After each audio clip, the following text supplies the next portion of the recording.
also live on YouTube as well. And some of our resource persons are also, from the Wildlife Institute of India, from the Oxford University, in the same very session of today and later on, which will be till 17th of March. Some of the very senior IFS officials of the Joint Secretary and the PCCF level, from TFRI, from RFRI, as well as some of the retired scientists superannuated from AFRI, and the nodal officer and the coordinator of ICR, All India Networking Project as well. So we have, sir, about around 34 participants. Most of them are of assistant professor or equivalent rank or scientist at the early career. And it is a very important session, as I earlier mentioned. And dear participants, let me formally introduce our first resource person, Dr. J.P. Singh Saab. He has a very rich, almost a 3-decade, experience in the biodiversity conservation and grassland management, arid rangelands, and ethnobotany. He is currently working as a head and principal scientist, Division of Natural Resource and Management, ICR, Kazri, Jodhpur.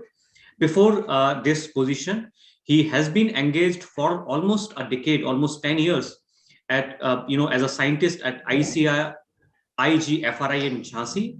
And before that, he was more than a decade having a principal scientist and senior scientist experience at ICR, Kazri, RRS, Bikaner. He has also worked as a head ICR, Kazri, RRS, Jaisalmer for almost 6 years.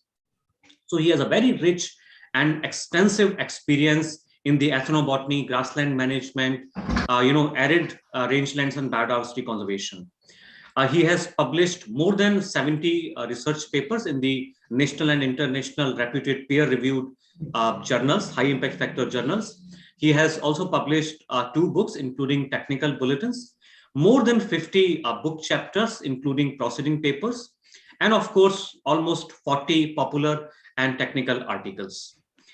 His scientific recognition is in the form of Fallow Range Management Society of India, IGFRI Jhansi, and he will be deliberating on floristic diversity of Indian desert. So with this brief introduction, it is a privilege and an absolute pleasure to have you, sir, here as one of our resource persons. And I would now request you to please enrich our knowledge with your incredible knowledge and experiences, sir. Please, over to you, sir. Thank you, Dr. Maheshwari, and good morning to all. As Dr. Maheshwari told, I am dealing on the floristic diversity of Indian desert. And as he mentioned, the biodiversity is very important and it is a matter of concern to everyone because most of the economic sector depend on it. That is agriculture. It's for wild genetic resources, for land races, mineral germ plant resources, human health, for many pharmaceuticals, for herbal drugs, medicinal plants. Our industry requires raw materials, which from the nature, from the forest areas. And you see the tourism, if you see the tourism, it is a base, its attraction on natural amenities, which link to the biodiversity. If you see our water resources, we require intact vegetation to protect watershed and prevent siltation. In case of disaster prevention, we need natural vegetation to help people to respond to drought. So biodiversity has emerged as an integral aspect of human life and hence undoubtedly it is one of the keystone of sustainable development in this scenario. Now, if you see the vegetation of arid region, so it is sparsely distributed, constituting limited number of species, about 700 species. And the existing flora, though being in poor in number, has potential species which can be exploited commercially. However, aridity has put a definite limiting factor for successful regeneration and production of vegetation in the arid region. However, in spite of these severe biotic factors, this harsh climate and less productive soils, the vegetation of the arid region managed to cover a lot of land surface by virtue of well-adapted plant species. The short life cycle, ephemeral, greater period of seed longevity, dormancy, reduction of transferring surface, shedding of leaves. So there are so many morphological and physiological adaptation to the plants. And you see another one, the specific thing is this: desert flora has large number of perennial, deciduous or evergreen shrubs, woody perennials, along with few succulents which dominate the whole tract. And there are few phanerophytes like Prosopis cinerea, which have very deep root system, sparsely distributed on various soil types with fairly good depth. So biodiversity of whole desert region is very important because we'll face extreme temperature, high temperature, sometimes more than 50 degrees centigrade, then low temperatures. If you go to in Jaisalmer, sometimes -3, -4 in winter, high evapotranspiration, intense solar radiation and strong wind, and end up with a variety of soils. So biodiversity in arid region, like in other regions, is depleting due to there's so many factors. The main factor is high grazing pressure and over exploitation of the resources. Another one is invasion of exotic species like Prosopis joliflora. If you say the grasslands of Banni grassland in Gujarat, the problem is the invasion of this Prosopis joliflora. And in case of Western Rajasthan, you see creation of irrigation is also the factor for depleting the diversity. Again, natural factors, recurrent drought, climate change, and one of the important factors is also dilution of customary conservation practices. And it is also one of the important factor for depleting of the diversity. So these are the factors. Again, if you see the arid region, you see we have many landforms, and in these landforms like this hills, pediment plains, rocky and gravelly plains, sandy and rooting pediments, saline flats, sandy and rooting, sand dunes. These all the landforms have the characteristic flora. So vegetation of arid zone, if you see, mainly 5 types: mixed xeromorphic for thorny forest, in which you will find Acacia senegal, Aloysius pendula, and this Euphorbia caducifolia. If you go, another one is mixed xeromorphic woodland. Here you will find Prosopis cinerea, Salvadora species, Salvadora oleoides, Salvadora persica, Caparis decidua, Acacia nilotica, Gigipus numillaria.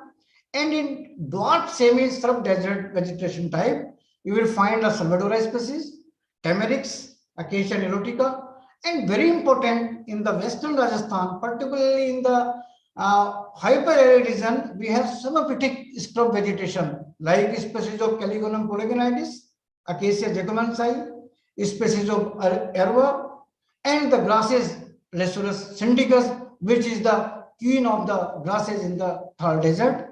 And again, there is one vegetation type you will find, succulent and halophyte, in which the chenopod shrubs, particularly species of Helixilum, Sueda, and Salsola are dominated. So if you see the arid ecosystem, as I told you, we have very harsh climate, low and erratic rainfall, extreme temperature, as I told you, strong wind regime, and again soils are having the soil and low fertility, light texture, low water holding capacity, severe wind erosion, salinity and alkalinity is also the problem. So arable cropping is very risky and unstable in the region. So point is this, the integration of woody perennials, because the economy is livestock based. So integration of woody perennials which can cater diverse needs is desirable both from ecological and socio-economic point of view.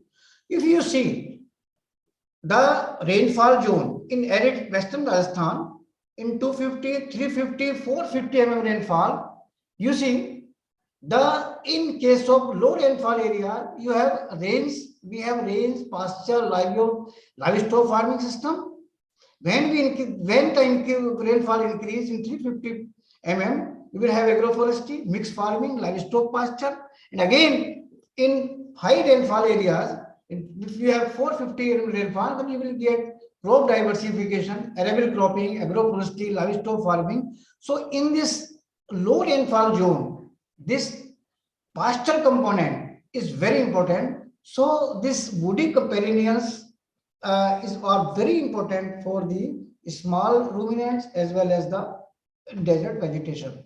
So if you see the traditional farming system in Western Rajasthan, you will find many of the woody perennials, tree and shrubs, which are the component of the farming system in different areas.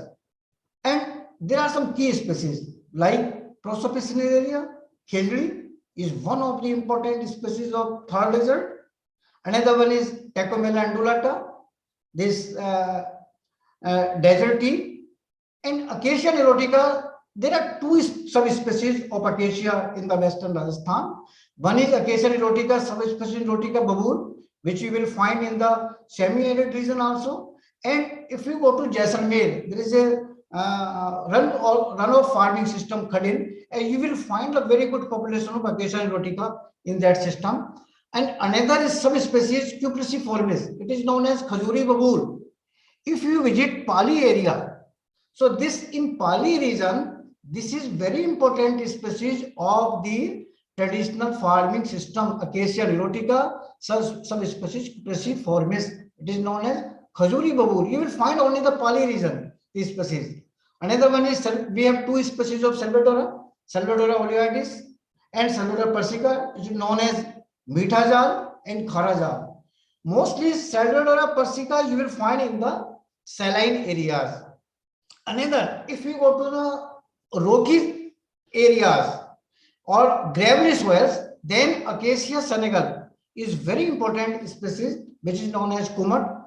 Again, the species of Cordia giraffe, it is very good diversity in the desert. You will find tree to shrub type in case of Cordia giraffe. It is known as Gondi. And again, some of these key shrubs like Caligonum polygonitis, Acacia jacobensii, these two species shrubs are the pioneer species for sand dune system. These are very important. Caligonum polygonitis. Caligonum mostly is the temperate genus, but only one is now other species are also identified. And another shrub, Acacia jacobensii, is very important for sand dune. And again, Capparis decidua, this is very important species of the landscape of Thar desert.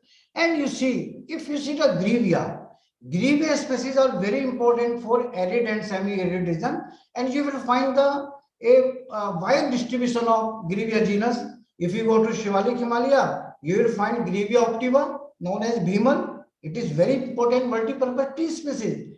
And if you go to semi-arid region, in Jhansi, you will get Grevia flavescens, Grevia, many species of Grevia tilifolia. But in western part of Rajasthan, in desert, you will find one species, Grevia tenax.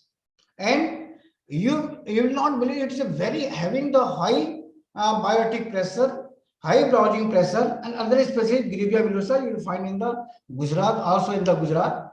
Another species which is very important fiber species in the Thar desert is Leptadenia pyrotechnica, which is known as Heap. Another, the species of these are the typical species of arid region, but some of these species like Ziziphus numillaria, Metinus emarginata, Caratropis procilla, Chlorhodendron phlomides, Mimosa hamata, these are also widely distributed in semi-arid region. But in Ziziphus numillaria, we have two species, Ziziphus numillaria, rotendifolia.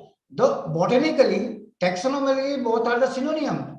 The rotendifolia is synonym to Ziziphus numillaria, but some taxonomists keep it a separate species because if you see the rotendifolia, it is a tree type. And the leaves, or if you see the leaves, the dorsal or ventral surface are velvet, and fruits are also different. So this rotendifolia is a different species than the Ziziphus numillaria. And these are the so these species are important. So as I told you, this prosopis area, Khejdi, you will find this is one of the important species of the traditional farming system in the Thar Desert. Okay, and if you go to extreme part of the in the Thar Desert in Jaisalmer, this is the photo of near Longewala in Jaisalmer in the border area, and you can see the population of the this Khejdi prosopis area, and you can see the root system. It is exposed, but roots are very deep. It is one of the important phyretophytes having the very deep root system, and that's why there is no competition of crops of this species. And you will see this is one of the very important species. If you see in Bhavishya Puran, you will find this Shami Shamiyate Papam Shami Shatru Vinashani Arjunasya Dhanudhari Ramasya Prevadini Karishtamana Ya Yatra Yatha Kalam Sukhammaya Tatra Vigni Katritam Bhavshri Ram Pujte. If you go in Mahabharat period or in Ramayana period, you will find the mention of this Khejdi, because it is very important species, and all the parts, the Khejdi, pores of Khejdi, known as Sangri, which is the important ingredient of Panchakuta. If you see the lobe, it's the practice of lopping in the Western Rajasthan. The dried leaves are known as loom, and it is very important fodder, leaf fodder for the animals. So all parts are used in this area, and you see even the period of famine, drought, the bark of this Khejdi prosopis area is used as an article of food for mixing in the flour. So if you see the Tecumseh undulata, desert tea, you will find very good diversity in the flower color in this desert region. And if you see in the Western Rajasthan, they are clear cut, two beds. One bed you will find, if you go to Bardmer region, you will find Bardmer to Jaisalmer. And another is in the high rainfall areas also, you will find a good diversity of Tecumseh undulata, and it is one of the important species of this region. Then again, as I told you, for rocky areas, gravelly area, this Acacia senegal, known as gum arabic or kumat, it is one of the important species. And now where Kazri had developed a technique for more gum induction in this species, and we have one chemical ethiopion, you can see, and it is very novel technology is used in the Bardmer district in largely, and you will, after injecting the ethiopion chemical, you can get about 400, 300, 400, 500 gram of gum by treating this and the seeds of Acacia senegal are also one of the ingredient in the Panchakuta. So this is very important species. Another one is Salvadora oleoides. It is known as the grapes of the desert. You see, this is also a multi-purpose tree species, and if you visit sometimes in the Jaisalmer area, and you will find the tag dominated by this Salvadora oleoides, and fruits are used as a food, and also used by the feeding the animals. Dry fruits are used for feeding the animals. So this is very important species. Another is the Salvadora persica, and it is you will find in the saline patches, and very good population you can find of the Salvadora persica up to Kutch in Kutch region in Gujarat. Now, Moringa concordanensis. You know very well Moringa oleifera, but this Moringa concordanensis is also the native species of Thar Desert, and you will find very good diversity in this Moringa concordanensis, and we have collected the diversity and we have conserved the species, and it is known as Sarkuda. And if you see the medicinal value, it has widely used in Ayurveda and Unani system of medicine, and the seed oil may be considered as good candidate for sunscreen. So this species, we are conserving this species, and this is very important tree species for the region. Another species, Cordia giraffe. This Cordia species are very important for horticulture point of view, and particularly Cordia mixa, Rasora, or Gunda. Here it is known as Gunda. In semi-arid region, in UP, it is known as Rasoda. So it is very important from horticulture point of view. But this species, Cordia giraffe, it is wild available, and you will get very shrub to tree type in this species. And one beauty of this species, if you go to in Jaisalmer region, in Bada Bagh area, you will find the tree type, and you will get the fruits during the May and June. But in rangeland area, where you will find the shrubby type, the flowering and fruiting will occur after the monsoon rains. So very good diversity in the flowering, and you can see the fruiting, lush green fruiting in the Cordia Garret, and the fruits are sold in the local market, particularly in the Jaisalmer and Bikaner district. You can, this is the local market in the Jaisalmer district, and the seeds are sold rupees 50 to 150 rupees kg in the local market. Now, if you see the Mytilus emerginata, this species also you will find in the semi-arid region, but in it is particularly you will find in the as a live hedge plant in the region. Thus, again, as I told you, this Capillus decidua, it is very important species of the landscape of the Thar desert, and you can see the diversity in flowers. You will find red flowers.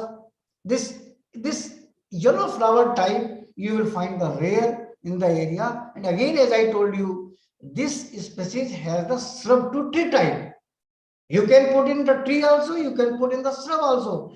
Because if you go in extreme park in Oran sacred groups in the Jaisalmer, you will find tree type. You can see this is a tree type, this is shrub type, and it is a multi-purpose species. And now you can see it is a very economic species in the Thar desert. You can see the unripe fruits are used as pickle, and it is a very popular vegetable also in the Thar desert. And the ripe fruits are also eaten by the inhabitants. It is known as dhalu. But we have collected the diversity, and we have very good germplasm in our Jaisalmer center. So this is one of the very important species. There is need to identify, breed less spiny type, genotype with high fruit potential to integrate in various production systems.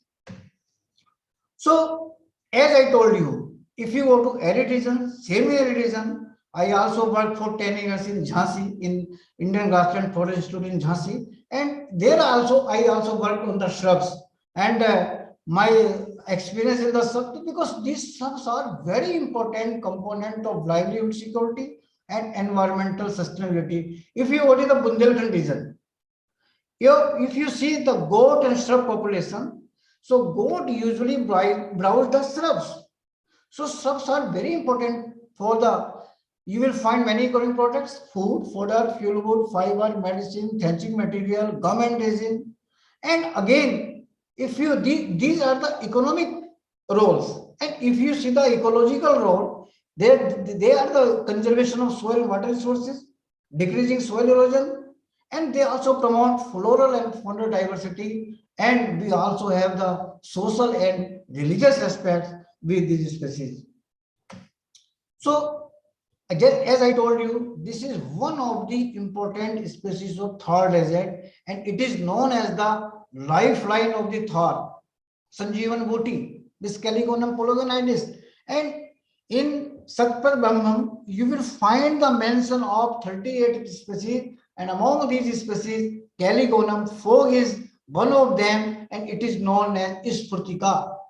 And again, in this Caligonum polygonides, you can find shrub on the sand dunes, and also you will find a small tree type in the rangelands, in the agricultural lands, and it is one of the important species of the camel fodder. The branches are lobed, and it is known as lassu.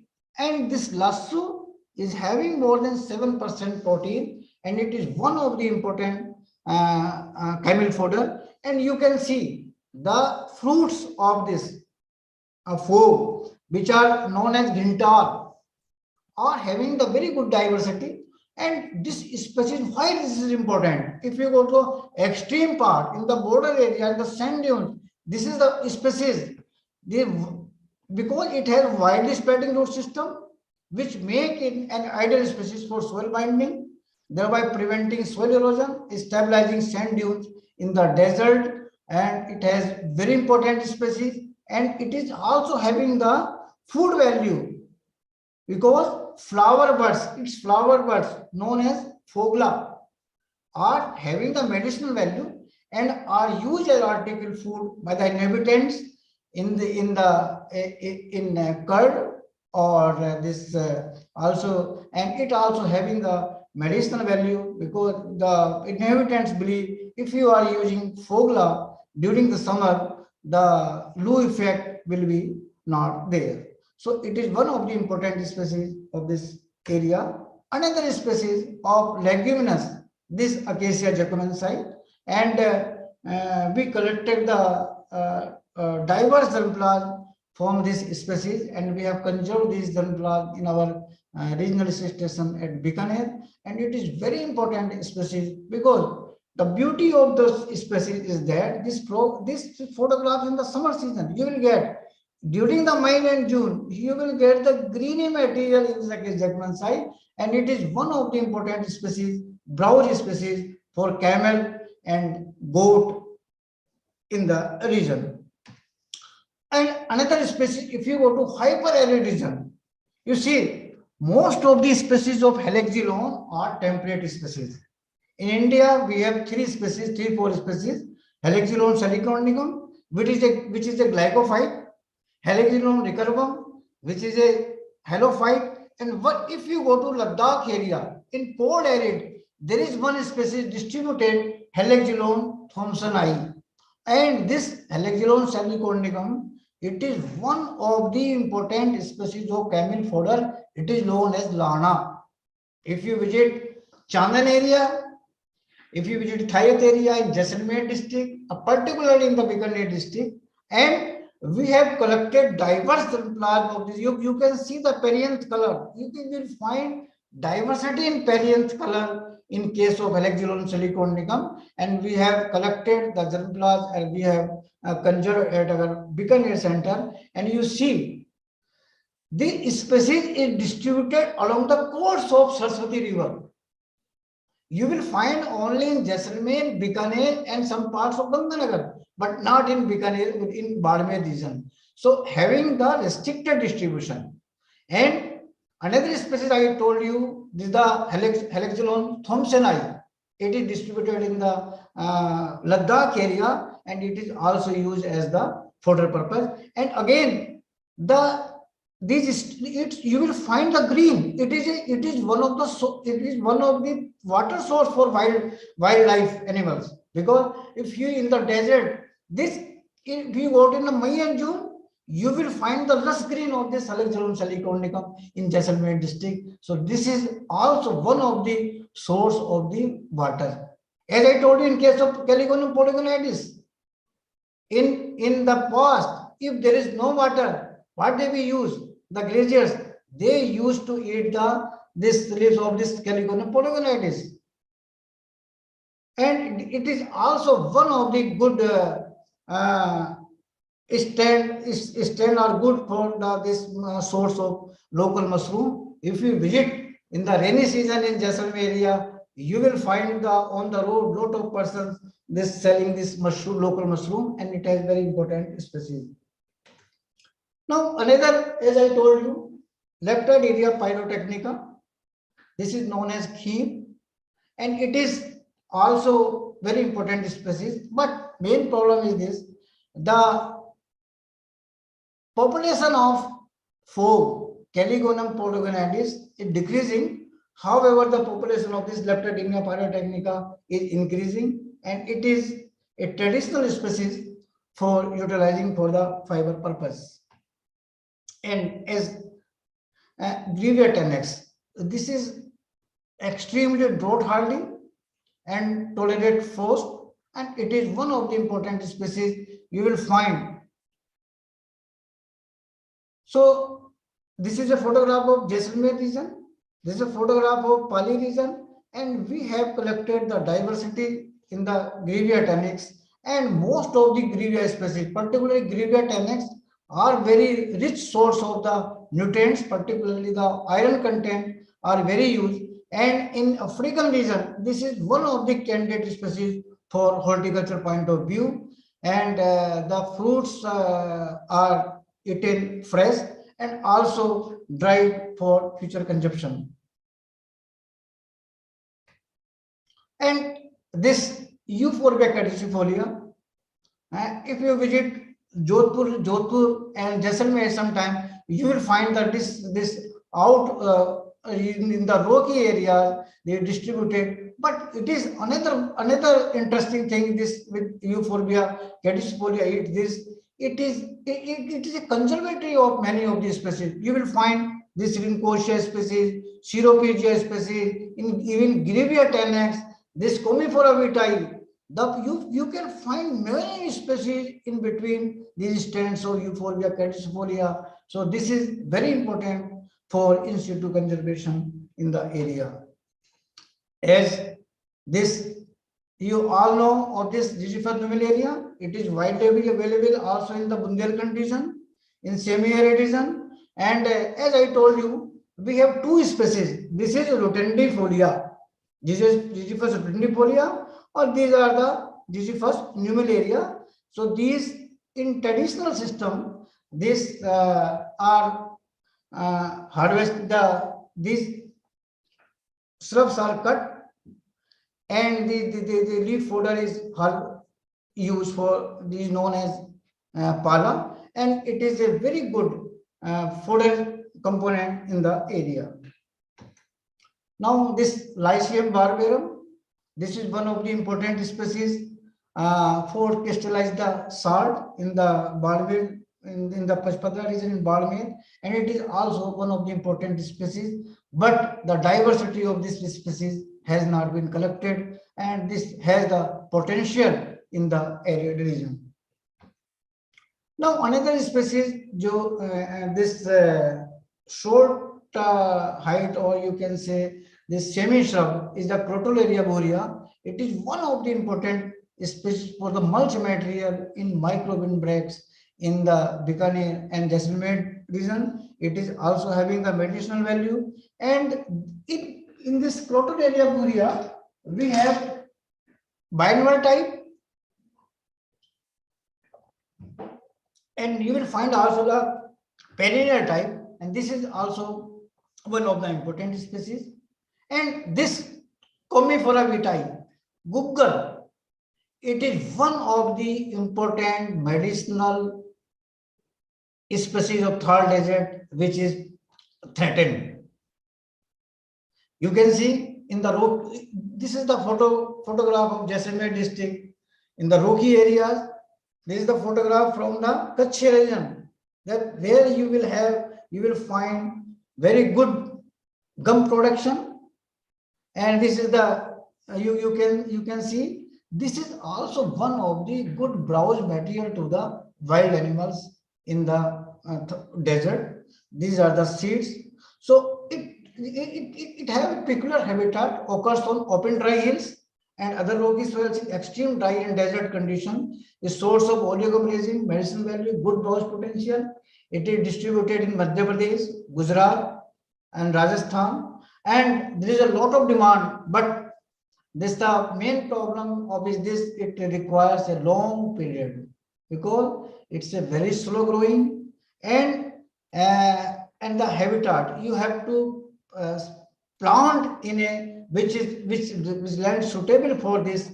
Otherwise there is a lot of termite problem in this species, so it needs attention, but its extraction method is not so far perfected.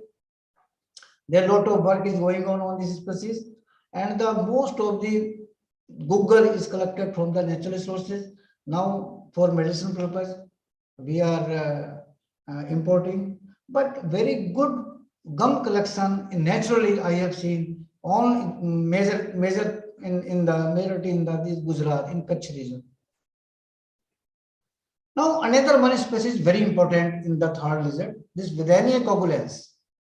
Vidania somnifera, it is cultivated species and we have good diversity in this. You will find in Ayurveda Nagori Asgan from Nagaur district. Nagori Asgan is popular. But another species is Vidania coagulans. It also distributed in the Jaisalmer, Bikaner, and this Jodhpur region. But mostly of this you will find in the vegetative condition because male and female plants are different. So there is not much work has been done on these species.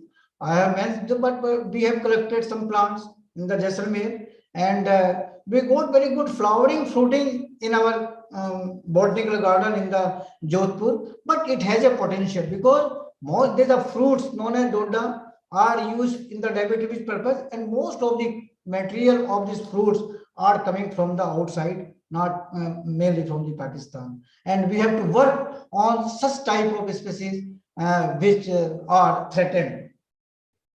Now again, if you see this citrus colocynthis in Ryan, you will find very good diversity in this. It is locally known as tumba.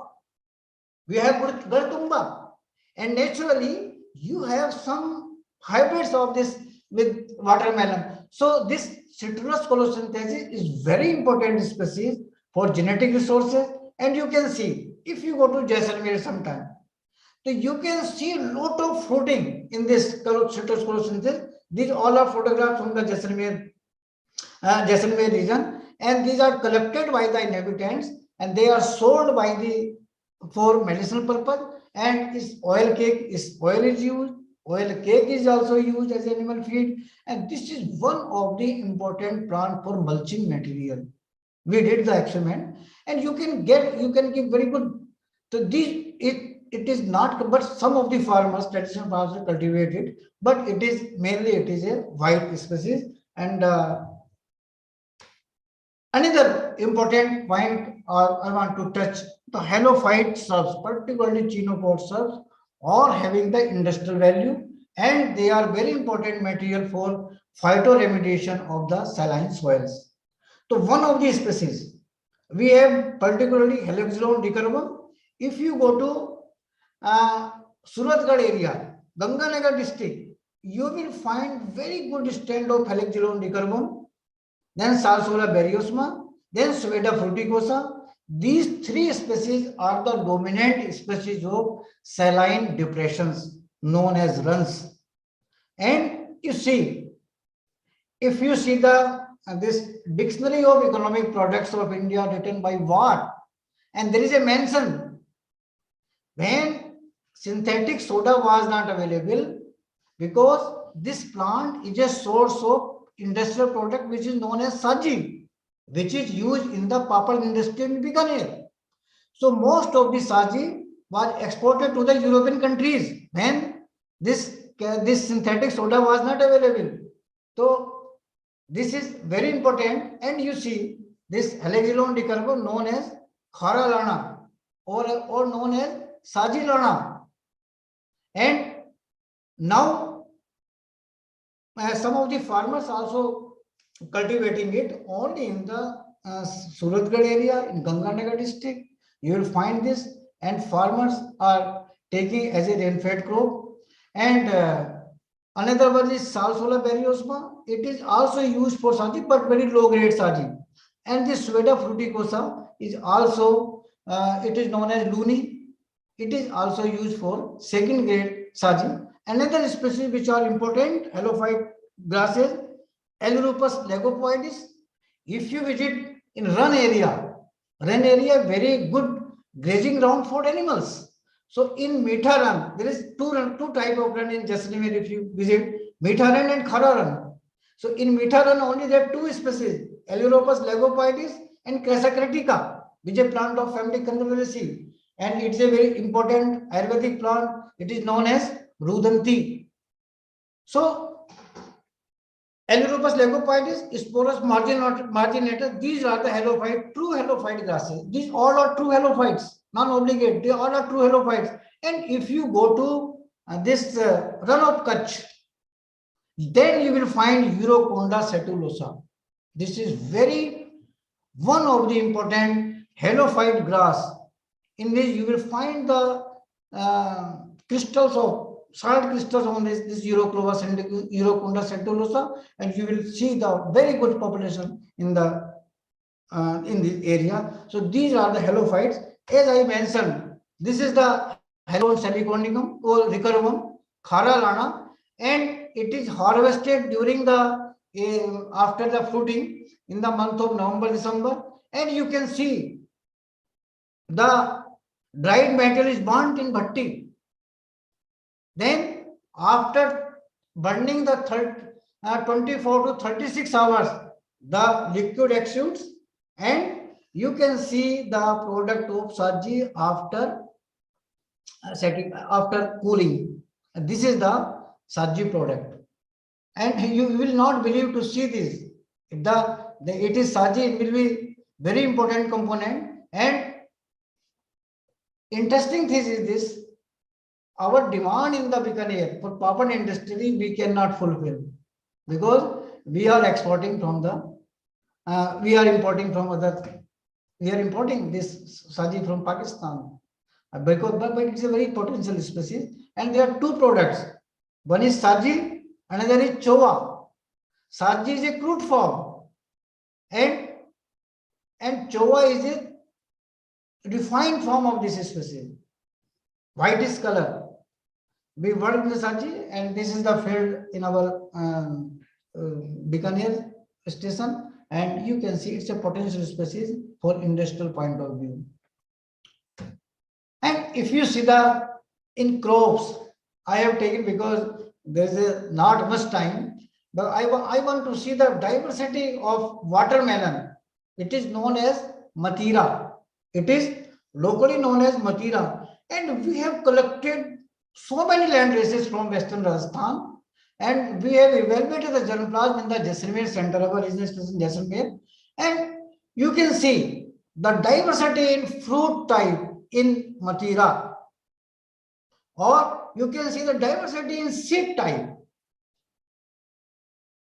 Our sister institute, CIS, Central Institute of Horticulture, they are working on the food purpose as a pulp. But we did this work in the Jaisalmer for increase seed yield, because if you go to extreme part, particularly in the Bikaner or Jaisalmer or extreme part of Bikaner, the farmers are taking this seed type of Matira, not pulp type, because they want more seeds.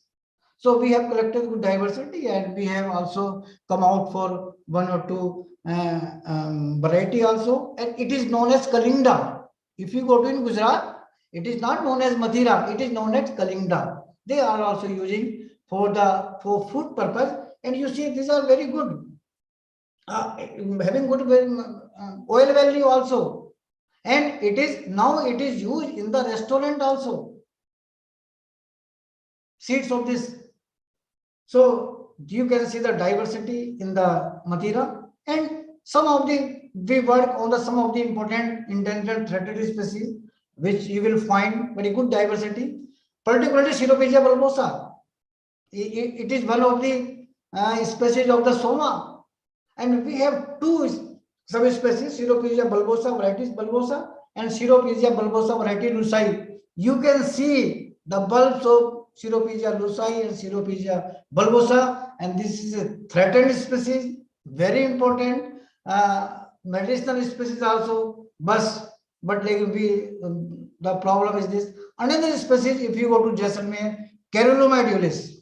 The species of Caroluma are very important. A lot of work on the Caroluma species are going on internationally, but we have not done so far much work on this. And one species is Caroluma fimbricata, you will find in the Jammu, but in Caroluma edulis only you will find in the Jaisalmer, particularly in the Panicum turgidum grasslands. And it is, you can see this. This is the stand of this Panicum turgidum, and you will find the growing of Caroloma idealis among this area. Another species, Glossonoma varians, it is also threatened. Only will find some patches in the Jaisalmer district. This fruits, non-spiny, this just like Calotropis, it's a plant of Asclepiaceae. They are having the tonic value, but it is now it is a highly threatened species.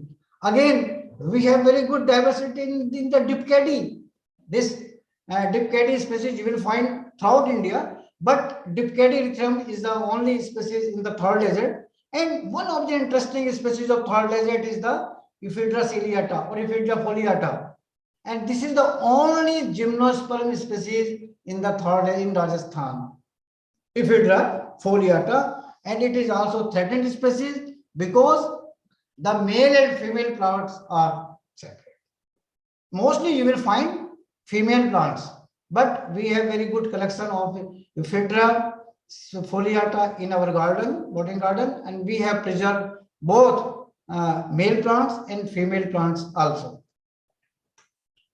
In case of pasture grasses, we have very good diversity in Lassurus indicus, which I told you is a queen of grasses, Sanchrus ciliaris, Sanchrus setigerus.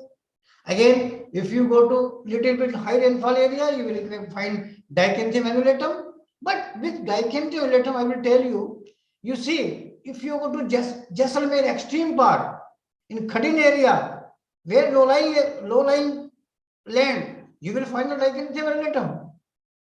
This Sanchrus ciliaris, Sanchrus setigerus, Panicum endotoil, Panicum turgidum, and you will get very good diversity in Symbopogon, particularly Symbopogon juvenalicusha. We have two varieties in the Jaisalmer region. So these are, if you see the diversity, if you want to see the diversity, we are working the breeding work on Sanchrus ciliaris, Sanchrus setigerus, and this Lassurus indicus, and you can see the diversity in Sanchrus earheads in Kajri, right, 75, 58 in these collections of the Sanchrus.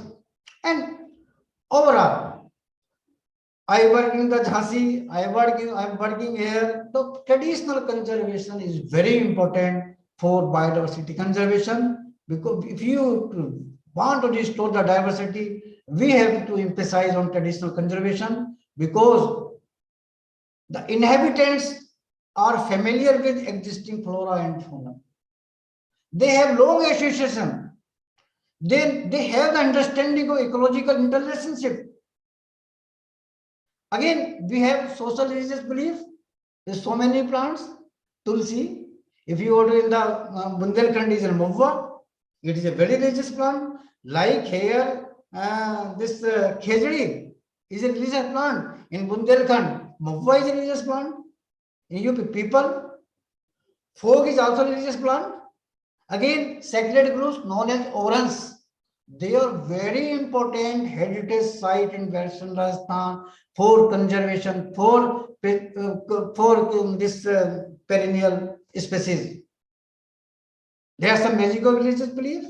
I did my PhD in ethnobotany, and I have a very extensive work in the Wanda district, because I did work on the Kol tribe.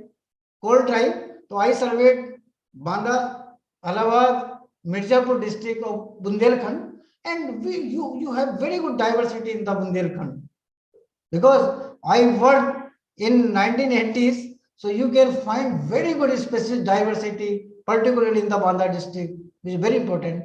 So if you see the two photographs of the orans, sacred groves. So what the sacred groves are the traditional silvipasture system. They are the traditional silvipasture system. But main problem, you can see the grazing pressure of the small ruminant. So main problem is this sacred groups is the decrease in the understory vegetation. The perennial grass component is highly degraded. There is no problem in the woody vegetation, in the shrubs and trees, but the condition of the understory vegetation, particularly the grasses, is very, very problematic. So we have to give more emphasis. And if you see, I did little work on the orange, and you see a lot of work is going on the orange. And if you see the ecosystem services of the orange, you can talk hours together. These are the very important sites, and we have to conserve these. Now the forest department is also taking in the deemed forest area in these. And again, if you visit sometime Jaisalmer, you will find a very unique runoff farming system known as Khadin. It is also in the Bundelkhand region. But in Khadin, if you go to Jaisalmer, this is the photograph of Roopsi Khadin.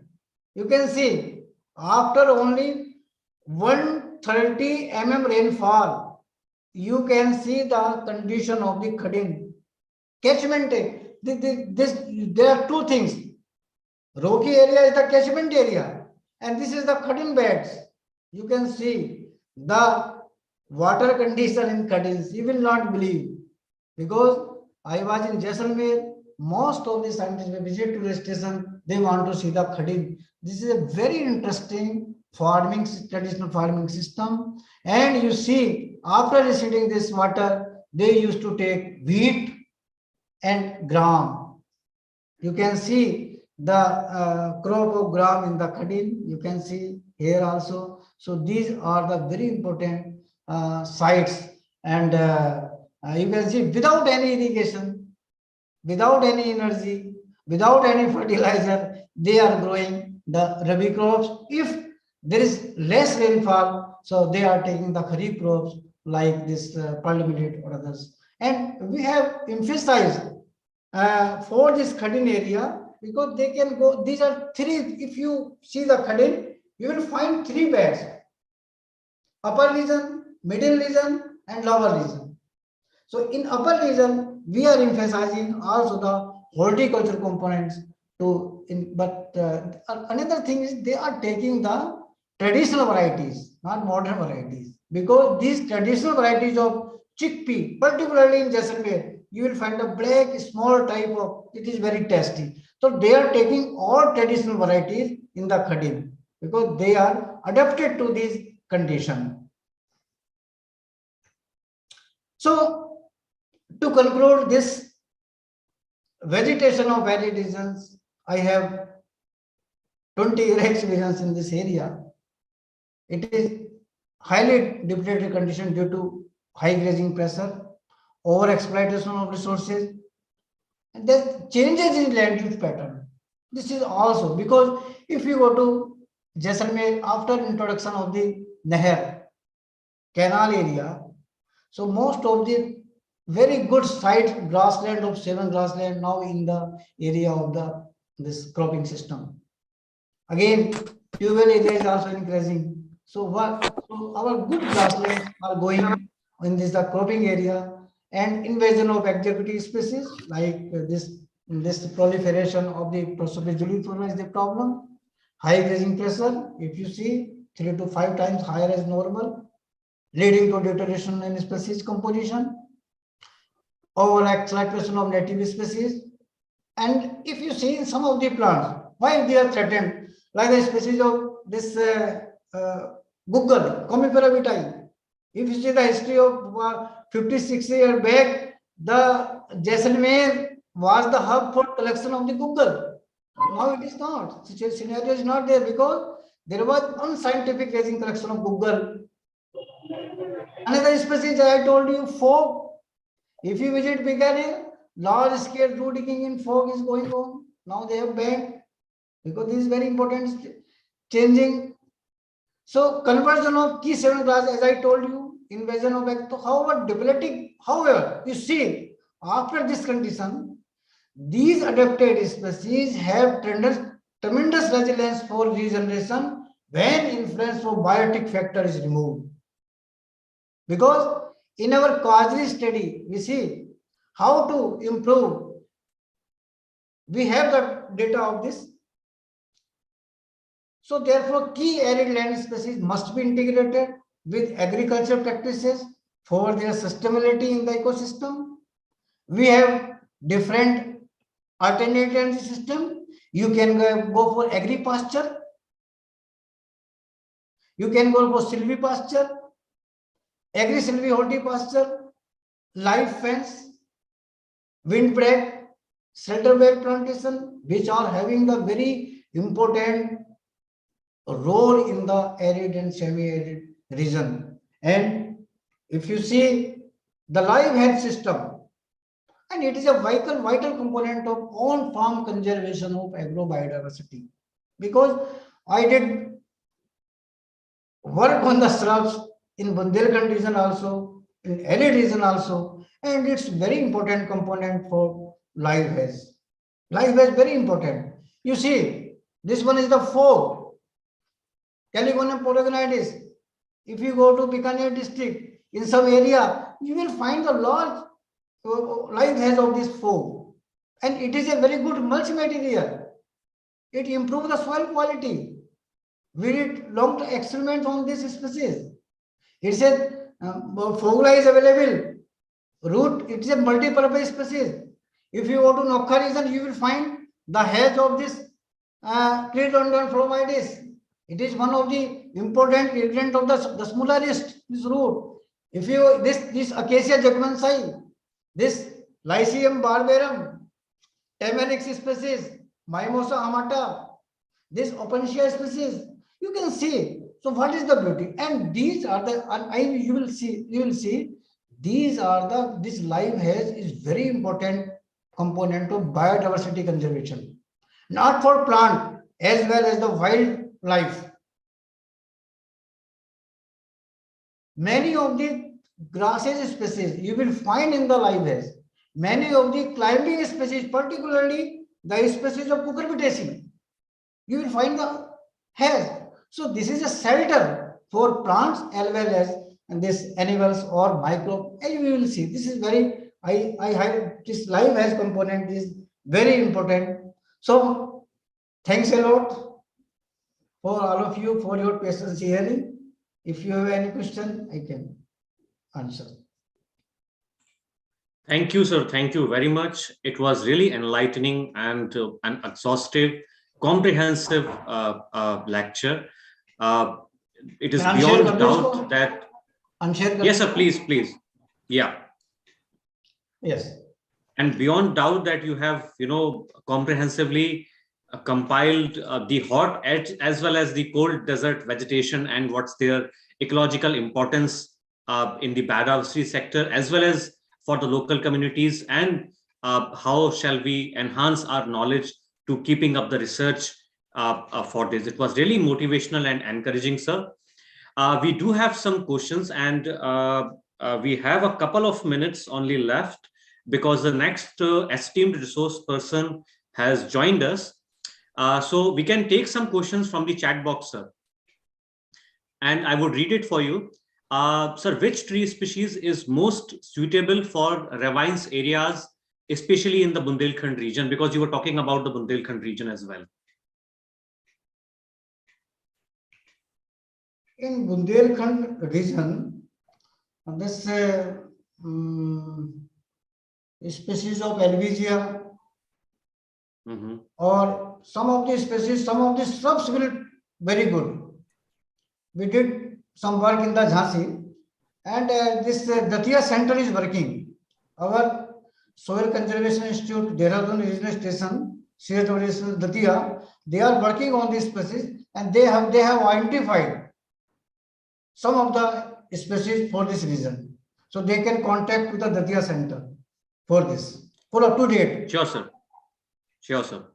The next question, which is reflecting in my chat box, is two types of color, yellow and red flowers are found in Tecomella undulata. Both are different species or represent the single species? Yeah, no. You will find 3, 4, 5 colors in Tecomella undulata, and this is only one species. Okay. Tecomella undulata is only one species. It's a diversity in the flower color. Sure. So similar kind of a question for the Caparis decidua. The yellow and red flowers are different species or the same species? The same species. It's a diversity in the flower color. You will find 4 or 5 types of this flower color in Capparis decidua होगा। Sure, sir. Species same Capparis decidua होगा। Sure, we have a minute. We are over time, but we can take a few more questions because the participants really found your particular talk really interesting. That is why I think they are asking questions. Jaisalmer region, as we can see the slide, it is mostly thorny or bushy forest. Why there are no woody forest? Is it the climate not letting it grow, or the cattle pressure is too high? So what are the reason we do not have the woody vegetation in the Jaisalmer region? No, it is a climatic, because if you have very landforms type, because Jaisalmer region, you will find, if you go to Jaisalmer, near the city, you will find the rocky areas. And if you go to border areas, you will find the sand dunes. And some of the sand dunes are stabilized, some of the sand dunes are semi-stabilized, and some of the dunes are the Barkhan dunes, very naked dune, no vegetation on this. It depends on the landforms type. Certainly, sir. Dr. Sashwat Nayak is asking whether Madhuka species available is bearing flower every year or higher in 1 year and less in next year. So like what is the frequency of bearing flowers in Madhuka? Mahua. Yes, sir. Yes. Madhuka. Madhuka. Yes, Mahua. I think it is. Yes, sir. Yes. Mahua. That's Mahua. I have not much work on Mahua, but I didn't. I have not much idea on this species. But I think it is regular bearing, no problem. Yes. Okay. So Dr. Brijesh Kumar has raised his hand. Dr. Brijesh, if you want to ask the question directly, please be brief because we are running, short of time now. Please ask. Good morning. Good morning, sir. Very good morning. Sir, Ceropegia may be wild potato? Yes, Ceropegia, yes, you can say, but it is not just like, but having high medicinal value. Yeah, and, it is threatened species. Having high medicinal value of this bulb, high medicinal value. Okay. Tubers, just like potato, you can see. Yes. But different shape and size, you will find. Sure. So for the participants whose question we could not take due to the short of time, we will share Dr. JP Singh Sahab email ID. Sir, would you like to share your phone number as well so that the participants can reach you directly? Yes, my phone number is 99. So just a moment, sir. Just a moment. I will write it in the chat box. 99 29. Yeah. 27. Yeah. 3918. 3918. Sure, sir. 9929273918. Sure, sir. So this is the number of our one of the resource person, Dr. JP Singh Sahab, who has shared his mobile number, and we will also send you his email address as well, so that you can ask him the questions or take his guidance and cooperation in your academic and research work in future. So, sir, it was really enlightening and pleasant hearing you, and thank you so much for sharing your incredible knowledge on the subject. For a formal vote of thanks, I would now request Dr. Kaushal Singh, one of my colleagues and coordinator in the 21 days training program, to please deliver his vote of thanks to you, sir. Dr. Kaushal, over to you. Thank you, Dr. Maheshwari. Thank you, sir, for accepting our invitation to give your valuable lecture or sharing your vast experience with our participants. And you almost cover everything from the desert, how you beautifully discuss about the landscape diversity. I remember when I completed my doctorate work there, really the landscape diversity is very beautiful, how the vegetation change according to the landscape, the pediments, how harbors different species as compared to desert dune or hilly tracts, how the sarcostemma comes in hilly areas and absent in the desert dunes, and how the leptadenia comes on the desert dunes and escape from the pediments. So it is very beautiful diversity in landscape diversity in desert, and you cover thoroughly the various importance of the various desert species and the various systems of the water conservation and conservation of the how these khadins harbors the diversity of the various life forms of the plant species. So thank you very much, sir. On behalf of organizing committee and my own behalf, I express my sincere gratitude for sharing your vast experience and enrich our participants and us. Thank you very much, sir. Thank you to all. Okay. Namaskar. Namaskar. Namaskar.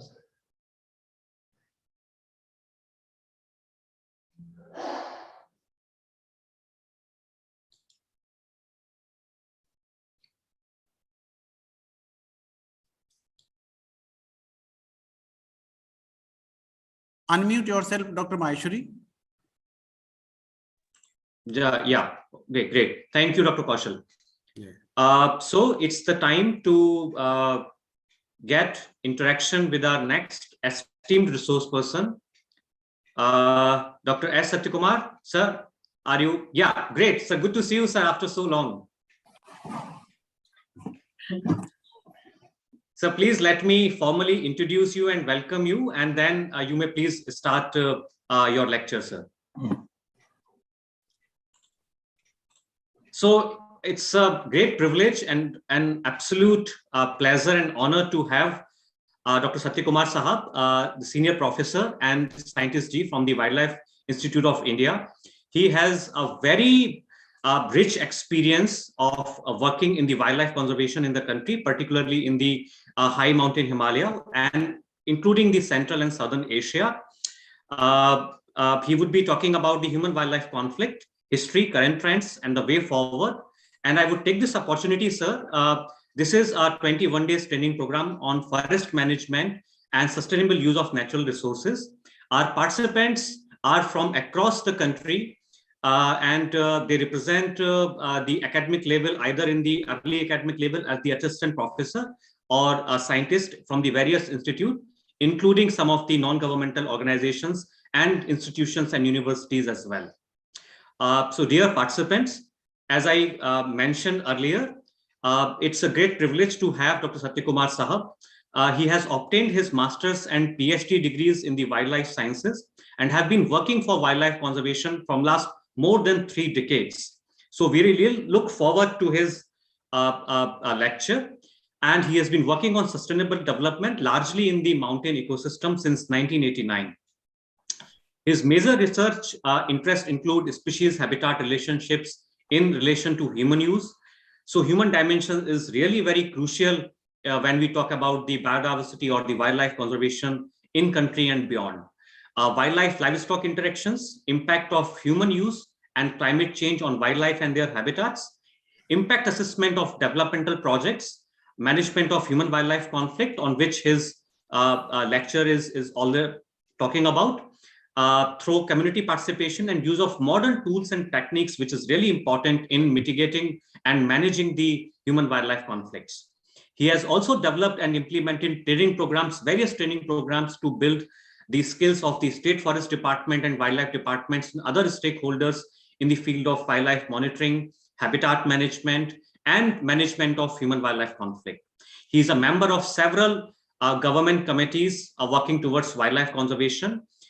He is also member, chair, and co-chair in international consortiums such as IUCN, Species Survival Commission, Bear, Caperine, Galliforms, WCPA, and so forth. He is also a member of Honorable Supreme Court committees on hydropower and on Char Dham Road.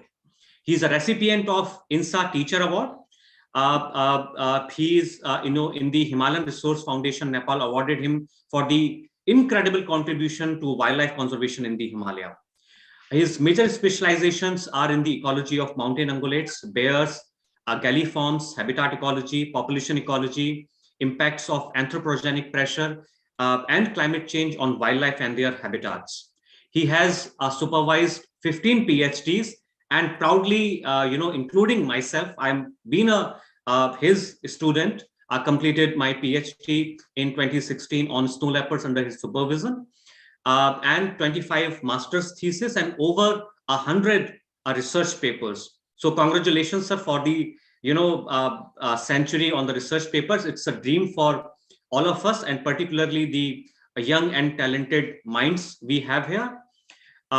So, sir, with these words, I formally welcome you and look forward to learn from your incredible knowledge and valuable experience, sir.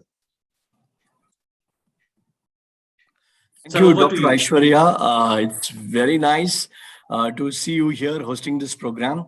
At the outset, I'll thank all the organizers of the committee and Bandra University of Agriculture and Technology, all the participants for joining here and welcoming me for giving this talk on human-wildlife conflicts. And I'm very happy to see my student, Dr. Aishwarya, talking about me in such a lengthy manner, and I think it made me feel very, very modest about all the things. And I'm sure each and everybody who is in this field should aspire to work hard. And I think if you dream, and people who dream the most do the most also. So with this positive note, I'll start sharing my screen and make the presentation. Dr. Aishwarya, can you please confirm how much time would I have?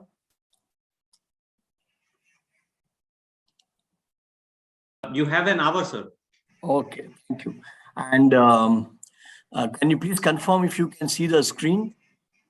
Yes, sir. Yes. You may please, sir, go on the slideshow mode so that it would be, bigger in size. Yeah, I have gone to the slideshow mode now. Okay.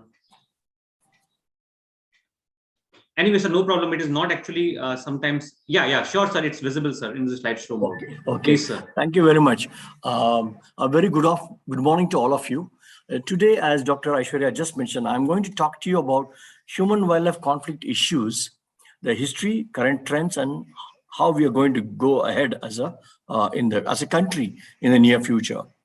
This very picture depicts the current scenario of what we are facing with large mammal conservation in a country like ours, and where the habitats have got fragmented, degraded, changed, and large animals like elephants, bears, tigers keep moving between habitats, and the frequency of encounter of people with animals enhances, and it has led to problems for managers, landscape managers, land managers of various departments, leading to losses economically for people, loss of human lives, loss of animal lives, and in general, the fear of the land of fear. No, this is a kind of situation that we face. And in some parts of our country, this is almost a daily affair. And the forest department has to work 24/7, sometimes 365 days to save people and save wildlife. India has a long history. I would say that human-wildlife conflict existed in this country or in this world since the time the humans evolved into this planet and started living. So we were, early men were hunters and gatherers.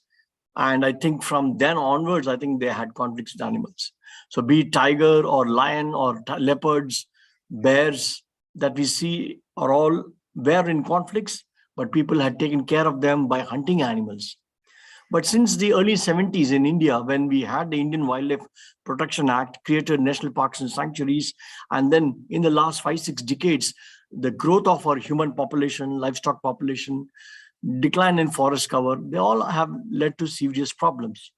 Even in the high mountains, where we think people are not very heavily populating in those areas, you have areas like high mountains like Ladakh, Kargil area and all, where Dr. Aishwarya has done his PhD on snow leopards, where we have species like the bears and wolf creating impacts on people in the form of either livestock depredation or crop depredation. Even animals that we don't think they look like very harmless animals like macaques, deer, or ungulates, or like animals like blackbuck, nilgai, and even animals like, of course, pigs do a lot of damage to crops. And agriculture, being an agronomy country and with very large area under agriculture, and if we are going to lose the hard work, labor of farmers, toil in the areas, as the production is lost to these animals, and then it becomes something that is not tolerable. In the past, we had tolerated them, but today we don't have. Even animals like crocodilians can have impacts on people, and there can be conflicts. So the very definition of human wildlife conflict is that anything that is a negative in the aspect of interaction between humans and animals. So it can be wildlife using our areas, I mean village or cities or towns, or our property like agricultural lands or horticultural lands, or our village houses for that matter. Elephants can damage houses, bears can damage houses. Wildlife can harm people, like bear attacks on people or tiger leopards attacking people, people getting trampled by elephants, and or where even people perceive that wildlife is a direct threat. Like, for example, a villager may be worried that in the night he cannot sleep, that the crops can be raided by nilgai or say black buck, or he might be worried about a leopard looming in the edge of the village that might kill his livestock. Even this fear or a perception that a wildlife would harm us is now conflict. So the definition has evolved to the extent that we are talking of negative interaction between humans and wildlife, adverse impacts like injury, loss of human lives, crop, livestock, other properties, then even the emotional well-being of people. These are all constituting human-wildlife conflicts today. The very basic fact that we are sharing habitats with animals, space, or even we are competing for food, or we are having food that attracts animals, or we are managing food that attracts animals, is the main cause for human-wildlife conflicts. A farmer grows sugarcane that attracts elephants, or maybe even tigers and leopards to be safe in there to have their young ones. So the garbage that we have in our cities and towns can attract animals. So your apple orchards, your cornfields, anything that can attract animals are one. So we're talking of two things, pullers and pushers. There are some things that we are managing or growing that pulls animals towards us. And there are something like pushers. Something that happens inside the forest pushes these animals out. It could be lack of space, lack of food, and so on and so forth. But in the entire thing, in a developing country like ours, if we are not going to pay attention and manage this, then we are going to lose all our wildlife. It's part of our biodiversity, and we need to protect all of them. And the negative attitudes of people towards wildlife and people trying to kill animals because they are facing losses is not very good for wildlife conservation. I'll give you some trends of what's happening in our country. Elephants is our national heritage animal, and we have them in most of the parts of India, so around 16 states. And if we look at only a 10-year period of 2009 to 2019, over 4,600 people have lost their lives. And in the last, the period between 16 to 18 alone, 1,000 people have died. State like West Bengal recorded the highest human deaths, 800 something. Odisha, 700 plus. Assam, 700 plus. Jharkhand, around almost 700. And at the same time, between 2014-15 and 2018-15, just a matter of 3-4 years, over 500 elephants have died in this country in the form of live wire electrocution, which farmers use to kill animals to reduce crop loss. Accidents on the railway tracks by when elephants cross over railway line, poaching for ivory, and poisoning food that elephants would eat and die, poisoning. You might have heard about the incident 2 years ago in Kerala when an animal had a painful death because somebody had put a bomb in a vegetable or something that the animal ate and died. This is the kind of scenario. Both people suffer and animals suffer. Take the example of tiger, our national animal, 18 states. but human deaths are reported from 11 states. Over 300 people have lost lives in West Bengal alone. In total, between the years 2010 and 18. West Bengal, almost 100. Maharashtra, 70. Uttar Pradesh, 62. Largely Philippines, Dudhwa, and that area. Madhya Pradesh, around 50 people. At the same time, India has lost over 750 tigers because of poaching for skin and bones, or due to natural causes, or due to accidents on road, or even poisoning of livestock killed so that tigers die after consuming them. If you look at what government is doing today, the economics, if farmers lose crops, they go to the government and make a plea for saving them from the losses. The Ministry of Environment, Forest, Climate Change, the federal organization that manages wildlife in the country, has recorded that over 10,900 lakhs of rupees has been paid as ex gratia for human deaths and injuries in this country for a period of just 2009 to 2019. And about 40,000 lakhs of rupees have been spent for compensating people for crop loss and property damage. Now, every Indian citizen likes the elephant or the tiger, but when it is at the loss of losing so much of economy, then it's a matter of serious concern. Let's take the example of another animal called the leopard. In Uttarakhand, which has got a long history of even man-eating tigers and leopards, and where Jim Corbett had shot many man-eating tigers and leopards, and one of them, the man-eating leopard of Rudraprayag, which is world famous. In this case, if you see in the last 15, 16 years of 2001 to 16, over 285 people have lost their lives. 950 people have got injured. In West Bengal alone, 700 plus. In 17 years, with average of at least 2 people dying every year between the years 2004 and 16. And 70 cases of injury per year. That's because of the tea gardens in the northern part of West Bengal, where people and animals really share habitats to a very, very large extent. Maharashtra, over 200 deaths, over 900 injuries. Himachal Pradesh, again, 13 deaths, over 150 injuries, and something like 9,000 livestock killed by animals. In Gujarat, which is the lion state of India, about 175 people have lost their lives due to conflicts, and over 1,300 injured during a period of 8 years.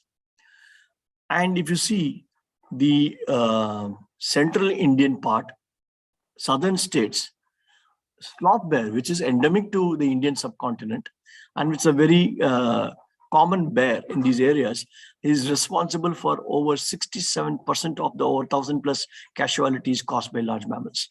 It is one of the most unpredictable animals in the Indian jungles. And in Karnataka state alone, over 300 sloth bear attacks between a short period of 4 years of 2014 to 18. Madhya Pradesh, if you look at it specifically, and this includes even areas that are very close to the border between Uttar Pradesh and Madhya Pradesh, very close to your university. There also a lot of conflicts due to tiger, livestock loss, human injuries, and sloth bear attacks on people. Now, what causes all these conflicts in this country is summarized here. As I mentioned earlier, human population growth. India has been steadily growing up in human population, and as more and more people are filled up in this country, we need space, we need villages, we need towns, we need cities. We are growing, we need space. So definitely we are encroaching into wildlife habitats. And we have changed lands. Much of the agricultural, natural areas became agricultural land at one point, the plain areas particularly, and then we changed some of the agricultural lands, the natural grasslands, into sugarcane fields or paddy fields, or started growing wheat and so on. And this kind of changes in landscape. Even natural forests converted into tea gardens, coffee plantations, and other horticulture crops. So these have led to fragmentation of wild habitats, habitat loss because of developmental projects like railways, roadways, water irrigation canals, and hydropower projects, as well as increase in livestock population. The number of cattle, goat, sheep, and buffaloes and other animals that we keep have also increased in the last few decades. That today, with this such a large livestock population, we need space for grazing, tendering them, and so on. But these also are easy prey for large carnivores. At the same time, our forests are also empty forests in many areas because people have hunted the natural prey of elephants and tigers, leopards, snow leopards, tigers, and lions. So when prey reduces in the forest, these carnivores have to come out. In some areas of India, we definitely have local overabundance of animals. But that does in no way mean that we can get away with them, because what is overabundant in one place may be extremely rare within the country as well as globally. So we need to look at it in that way. All the wild animals have got excellent adaptability to now live in a changing world. They are learning fast. And climate change also has been responsible for how things are changing in this country. So these are the drivers of conflict. And we know that this has been happening for a long time now, and we have realized that these are the causes. But addressing all of these is a huge challenge. For example, human population growth rates are shown here on the top graph. You can see between 1961-71 to 2011, you see that we have grown very well. And in case of livestock also, while the population may vary a little bit between years or between the types of animals that we keep, we are steadily growing with livestock population also. If you look at land use, land cover change, the example I was giving is of North Bengal here, where the natural habitats have got fragmented and the intervening habitats have got changed because people have converted them into tea gardens, paddy fields, and so on. So we have a matrix of good forest, degraded forest, wastelands, tea gardens, paddy fields, human habitations, road network, rail network, and so on and so forth. And for a large animal like elephant, if it has to move from these protected areas, which are shown here as polygons, so they are safe inside with the wildlife sanctuary or national park, but the areas are not enough for such animals. And historically, they were moving between these areas, but now those connectivities are lost. Corridors don't exist. So when animals have to move between areas, they have to move through the human modified landscapes or human altered landscapes. And if you see the changes over years, there has been definitely, for example, a reduction in agriculture in some areas in North Bengal. Tea gardens have reduced, but human settlements have increased. You can see by about 44%. River sandbeds have declined. And so you see that the changes in the landscape can affect what I'm talking about. That is the movement of animals between areas. This is true for most parts of India where we have conflicts, and our protected areas are like islands and we don't have corridors connecting them, but they are surrounded by the sea of people, human population, villages, gardens, agricultural landscapes, horticultural landscapes, and so on. For example, as I just mentioned, these are some of the pictures of where in India you are very likely to see, like the bottom left, you see habitation and agricultural land and elephants walking through. These are traditional movement rates for routes for these animals. And similarly, they are using degraded forests or agricultural lands. These are quite common. And when a large mammal like an elephant is moving in a herd, it is bound to create panic and create damages to a very, very large extent. Another example I can talk about is about local abundance. For example, in the state of Uttarakhand, there's a district called Pauri Garhwal, where we looked at studying the leopard, black bear, and wild pig. And here also we see that the population densities are, while most of them, it just remains similar because of out-migration in these areas. But we see that the conflict over the years is kind of more or less same. The about 15 injuries or death per year, that's happening. Some years we don't get any conflict, that are happy times, and some years you get high conflicts. And this kind of situation is again an example of how things happen in many parts of our country. But if you look at what leopards have in the forest of Podi Gadwal, only livestock. The wild prey like Indian hare or deer like barking deer, sambar deer, their numbers are pretty low. So when there is no food in the forest, then a large carnivore like leopard will have to come out and find easy prey in our villages and towns like livestock. And in India, there's another problem, that is a large number of free-ranging domestic dogs that are available. And these dogs are also attracting these animals. So here you can see a push factor with no wild prey in the forest and a pull factor, which is your livestock and domestic dogs that are free-ranging. And what happens as a consequence of, even in the case of a versatile animal like leopard, which can live anywhere, degraded forests, scrub, rocky areas, surrounded by people, even in some cases like Noida, Gurgaon, or Chandigarh, and some fringes of cities, even in Mumbai, Sanjay Gandhi National Park, Borivali. So these animals are happily living there, feeding on dogs and garbage, and surviving scavenging and livestock killing, and then they breed very well. So for example, for every 100 square kilometers in Podi Gadwal, we are having 13 leopards. It's a pretty high density. So when you have, despite all these factors of not having good forest and less wild prey, they are doing very well. That's because of other factors. For example, in North Bengal also, it was the same case. Cattle turned out to be the largest proportion of prey that we got captured in our camera traps. While you look at barking deer, sambar, or even birds like which can be prey for leopards like jungle fowl, Indian peafowl, they are very, very less. So this is the situation.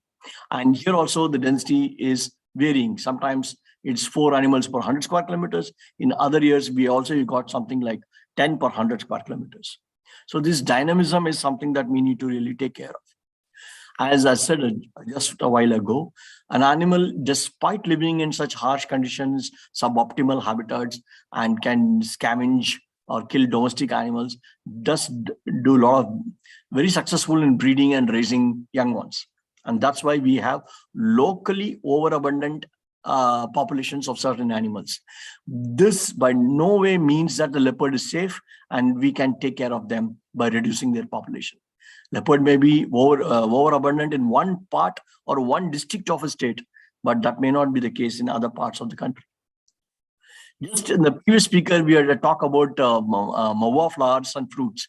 Now, in much of central India, I'm sure everybody is aware of mawa flowers and fruits and how a lot of livelihood people are getting because of this particular natural produce that people get from the forest. But there are wild animals also that feed on them. And here is a very strong evidence that here, and I can give a good example that the resource is shared by both animals and people. Sloth bear loves mawa flowers and fruits.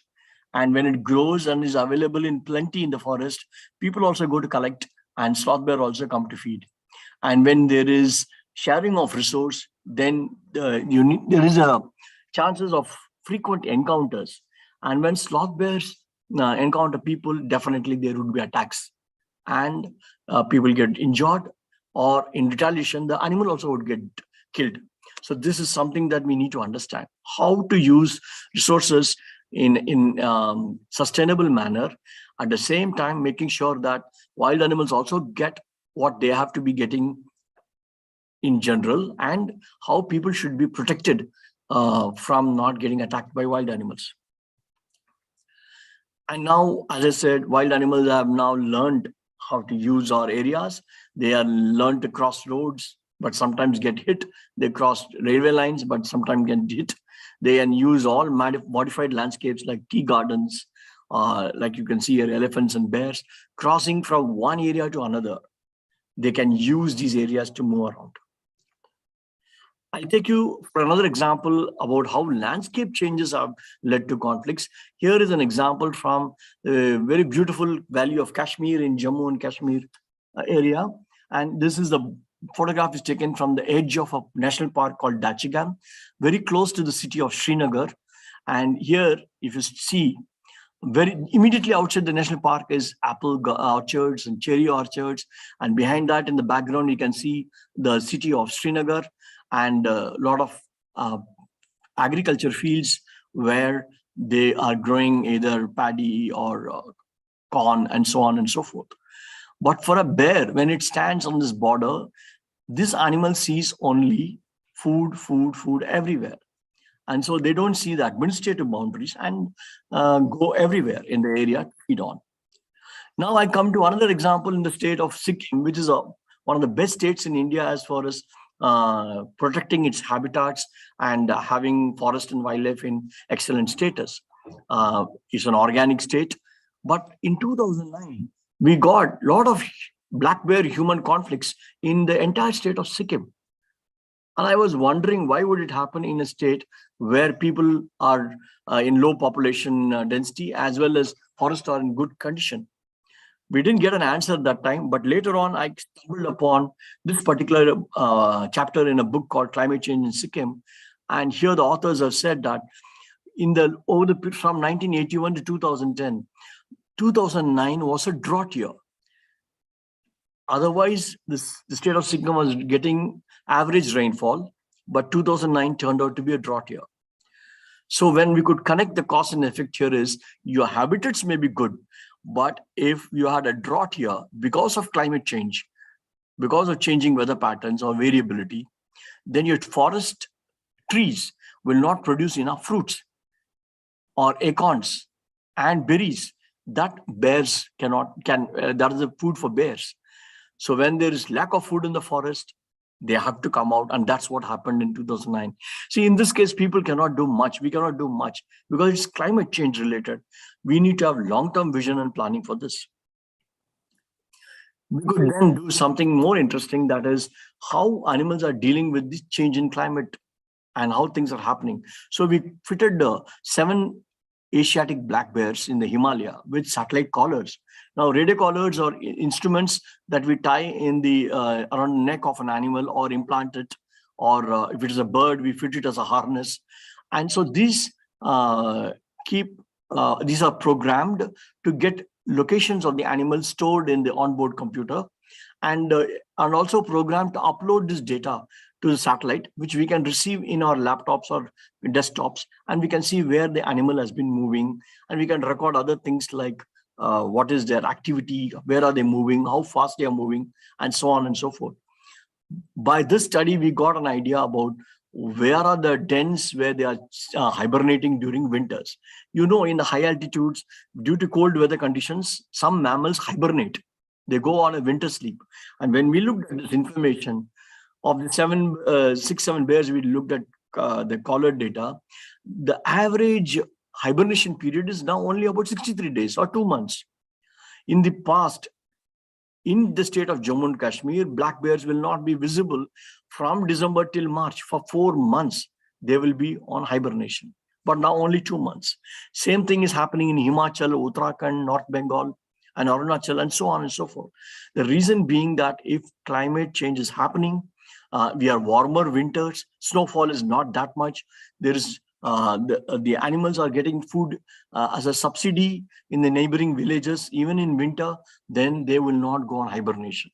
So by the change in this behavior, animals are still awake till January, or even come out as early as March first week and can get into conflicts with people. Now, the challenges, if you see that what the government of India or all the state governments are trying to do is to manage this human-wildlife conflict.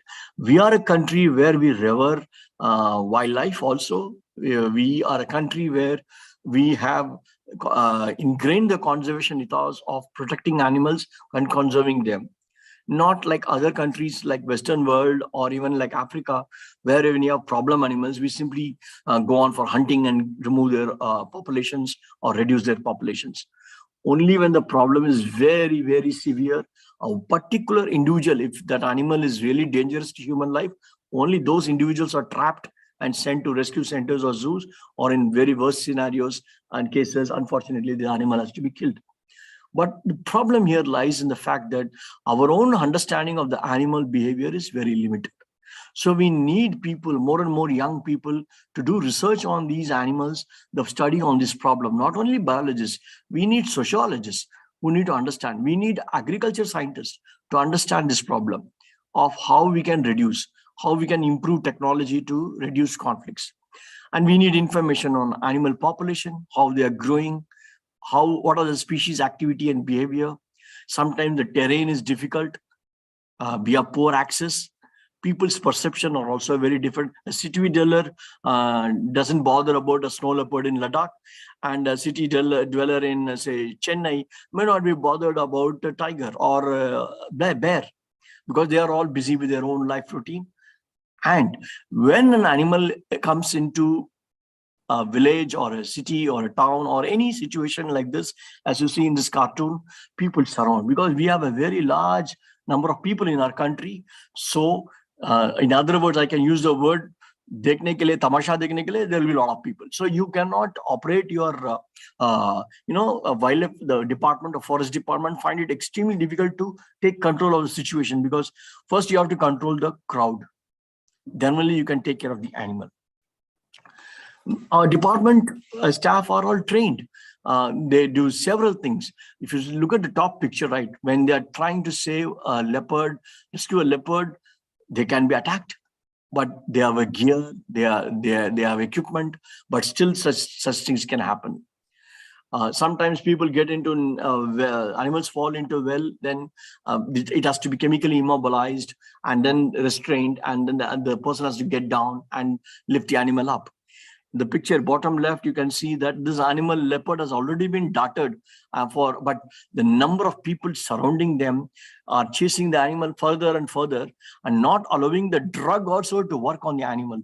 So you can imagine the trouble that the animal is going through, and the wildlife officials, the veterinary officials who are actually trying to manage the situation.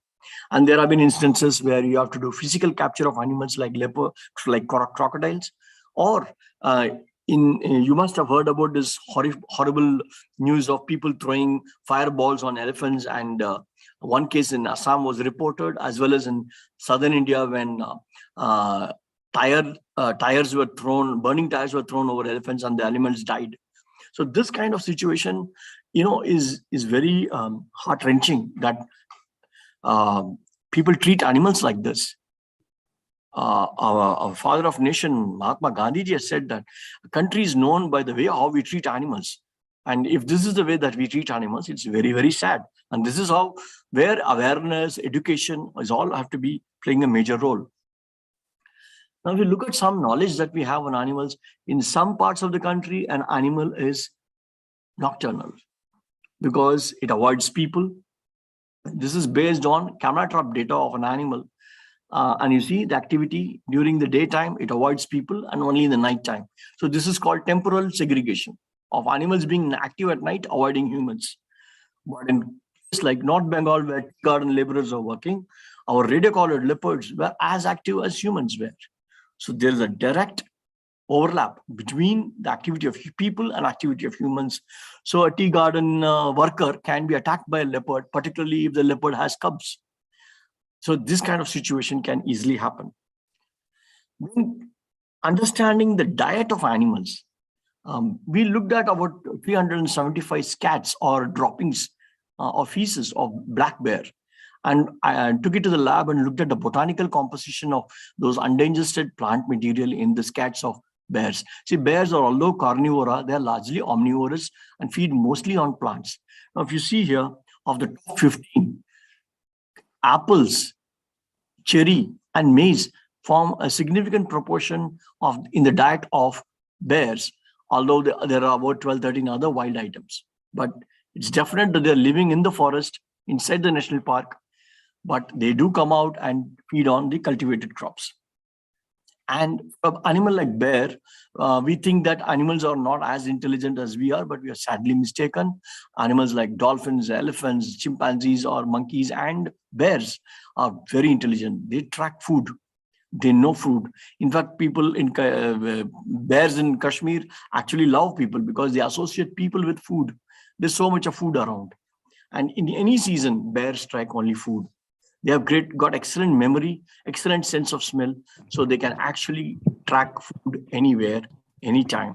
And that's where they are very capable animals. And if you look at the home range of these animals, I can just orient you. This is the famous Dal Lake, and this is the area where you studied. And we look at all the animals that were radio-collared. There are bears that are walking around in a year over 150 square kilometers, and so on and so forth. And if you look at the composite home range, much of the area is human habitations, that is red color, and agricultural landscapes that are in yellow color.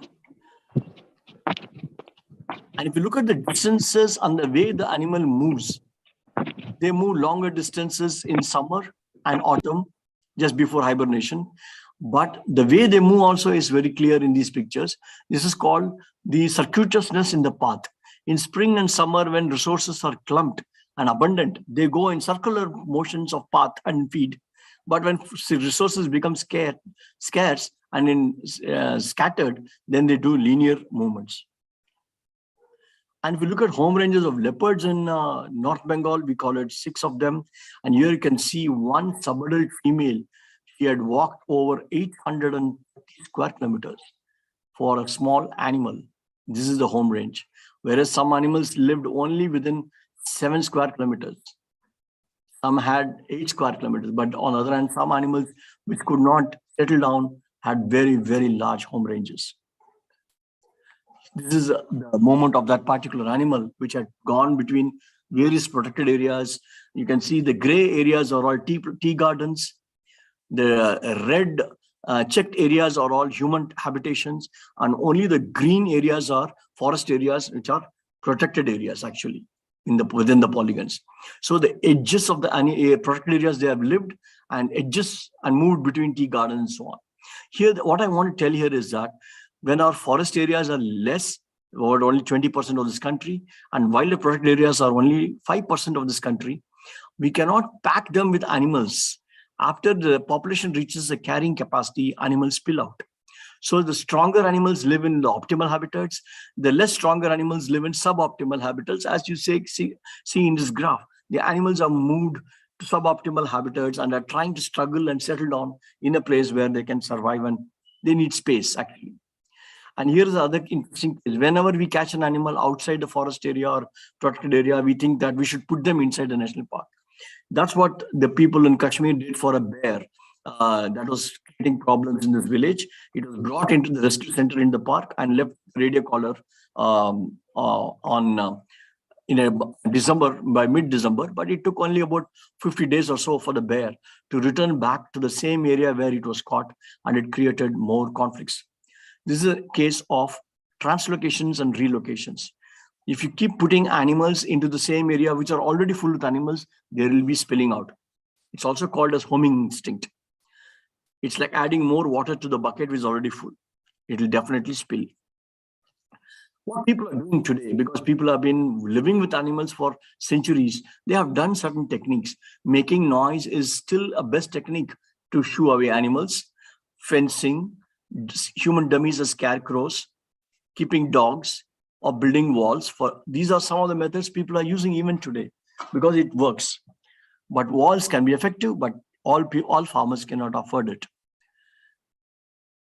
So there are some things that over the years we are trying to look at, is trying to have the database developed and maintained on conflicts so that we can understand hotspots and make the prediction for the future hotspots or likely conflicts can occur and monitor them. In this case, monitoring and prevention is better than actually firefighting when the incident occurs.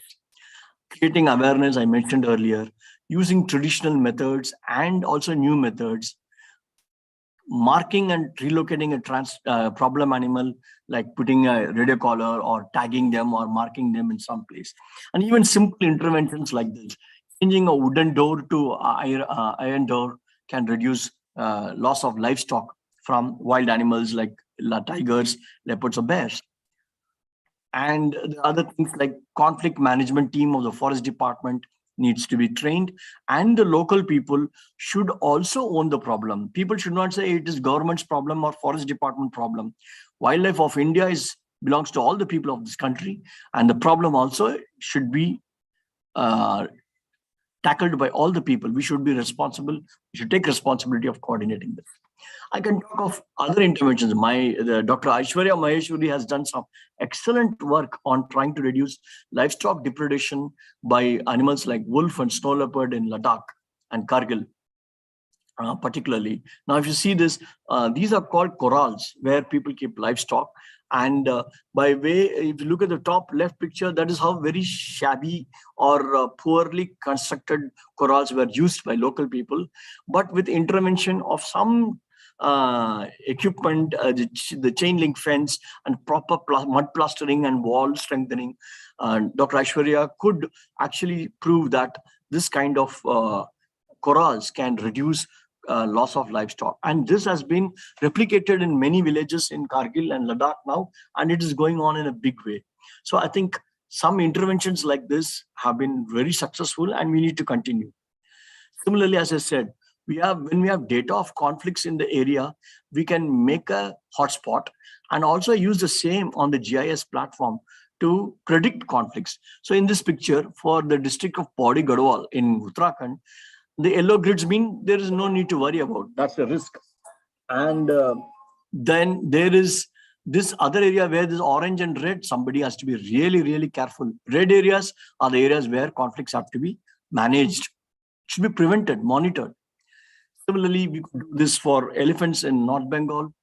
And wildlife veterinarians are not that many in our country, but our veterinarians in the district veterinary department, animal husbandry department, sheep husbandry department, they all can be trained in wildlife, handling wild animals, and they can support forest department.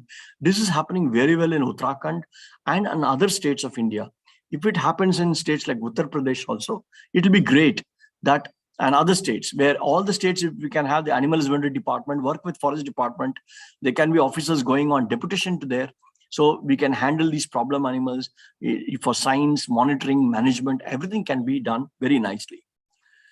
Now, the other thing that I did not touch upon so far is monkeys. Monkeys are revered in this country. They are found everywhere. And it is to a large extent our own mistake. As people, we have fed monkeys with bananas or whatever, and they have started living in our human areas, damaging crops and threat to people. As well as, this is a serious problem. So we are now in states like Himachal Pradesh, they're capturing macaques and sterilizing them. Uttarakhand has also started. Uttar Pradesh, Agra, in the city of Agra, monkeys were captured and sterilized and left back in the wild again. Now, these kind of things are to be done to try and control their populations. And food provisioning, intentionally or unintentionally, we need to plan that very well. Solid waste management is one way. Provisioning food should around temples or some other area should be done in a way, such a way that, like in Asolabati in Delhi or area, they've got some areas where people go and feed monkeys. That is okay, but then they are confined to one place. So these kind of things. But there are a lot of scope, like looking at immunocontraceptions, on other methods to reduce animal populations. But some states have declared them vermin also. And Himachal Pradesh, for example, they kill macaques because farmers can no longer tolerate losses. Then there are many methods to avoid elephants or other animals coming into an area. For large animal like elephant, electric fences, either battery powered, solar powered, have been excellent. Elephant proof trenches. Now we have tentacle fence or hanging fence, which also prevents a movement of elephants. And then we have such nice barriers that prevent animals coming into the agriculture areas, horticulture areas. So departments are working very well in trying to reduce. But we also have new technologies like this.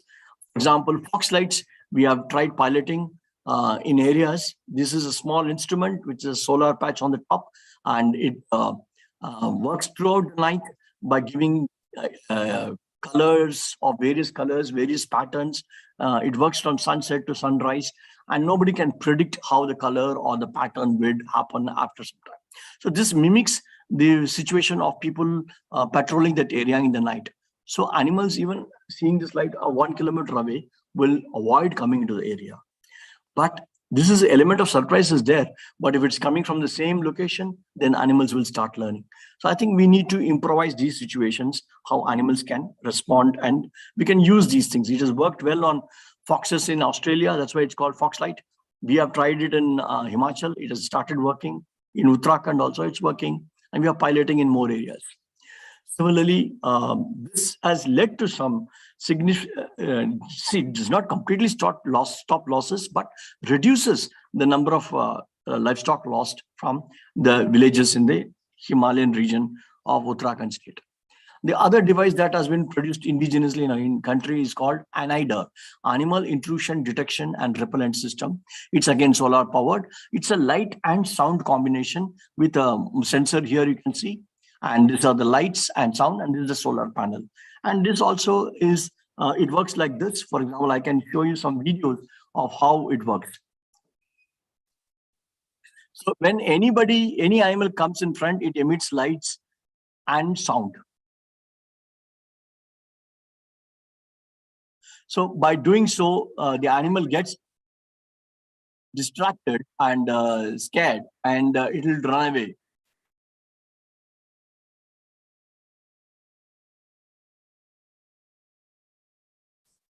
And I can show you now a video of,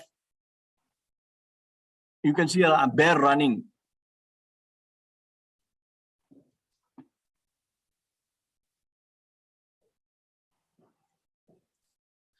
I play it once again for you.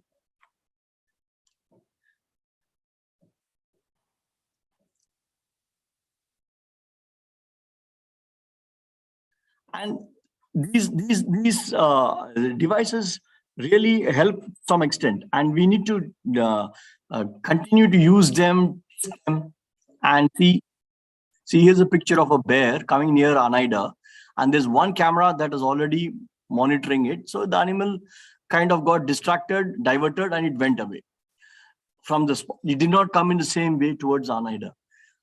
And this is all filmed by another camera which has recorded this.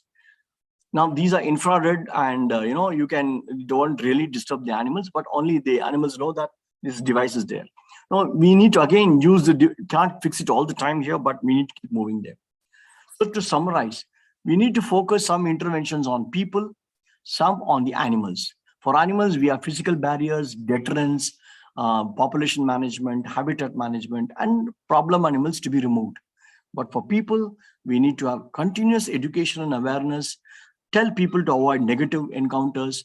Attractants have to be removed, like garbage, like food waste, horticulture waste, pay immediate compensation, and so on and so forth.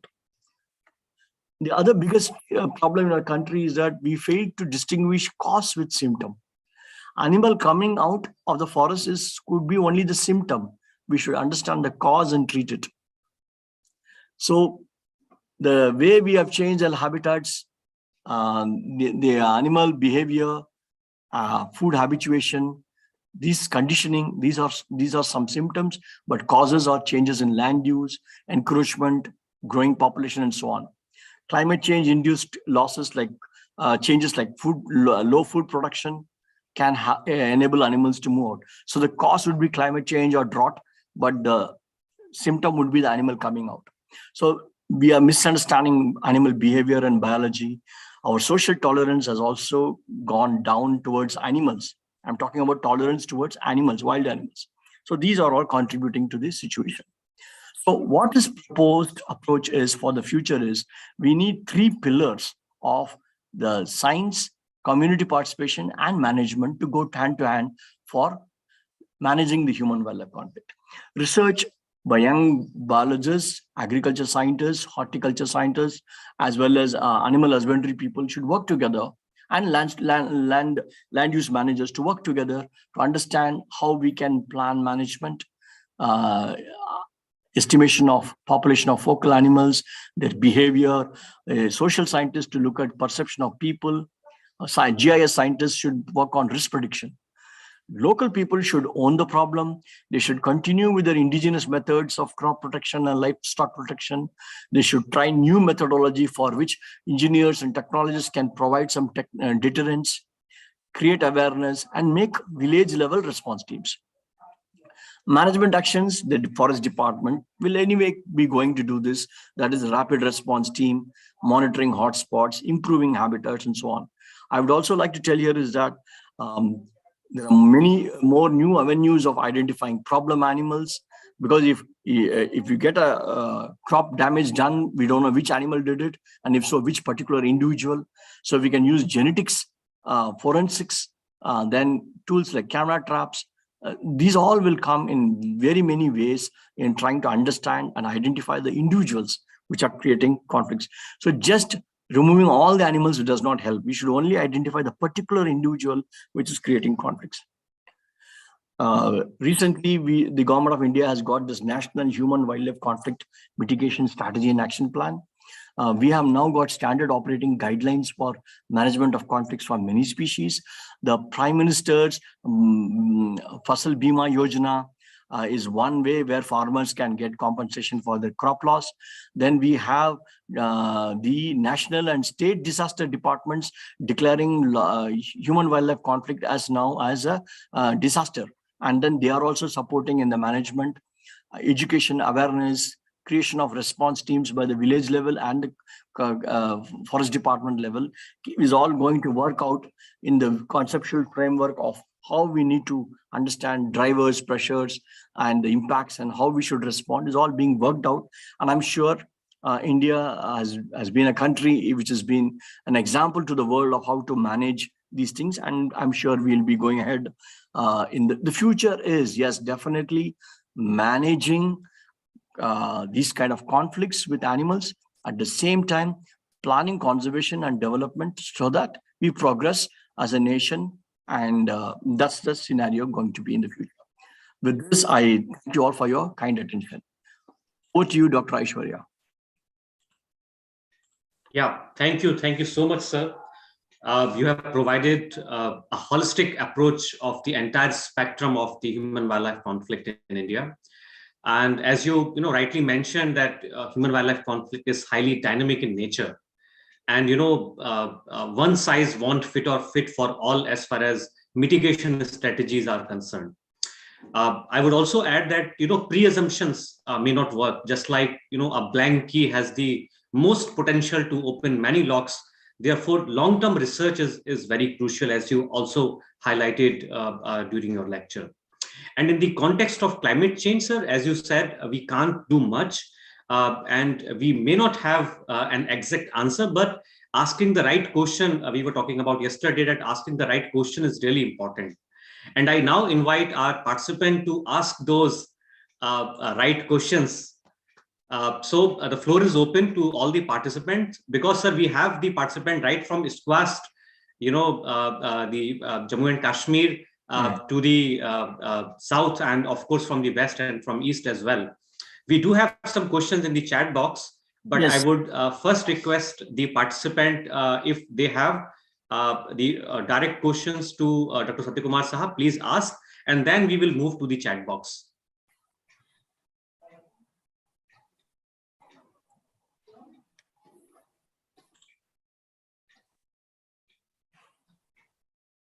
Dr. Saswat Nayak, would you like to question, or would like to ask the question, or shall I read your question on your behalf?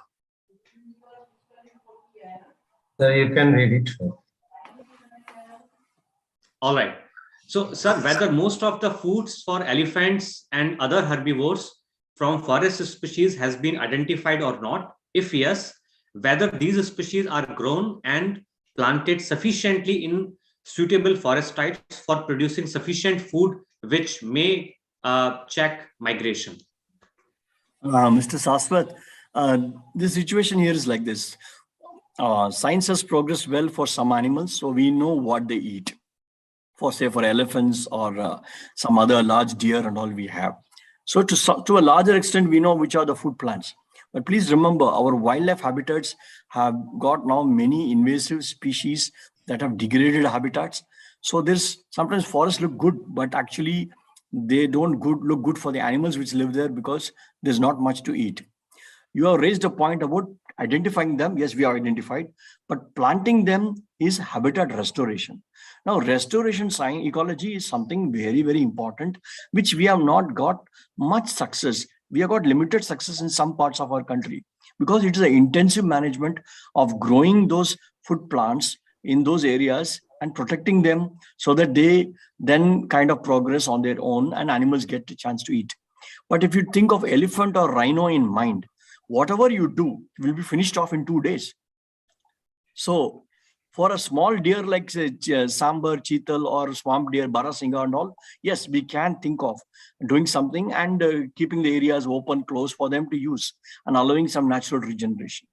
But for bigger animals like elephant, whatever you do, how much ever you do, that will not be sufficient.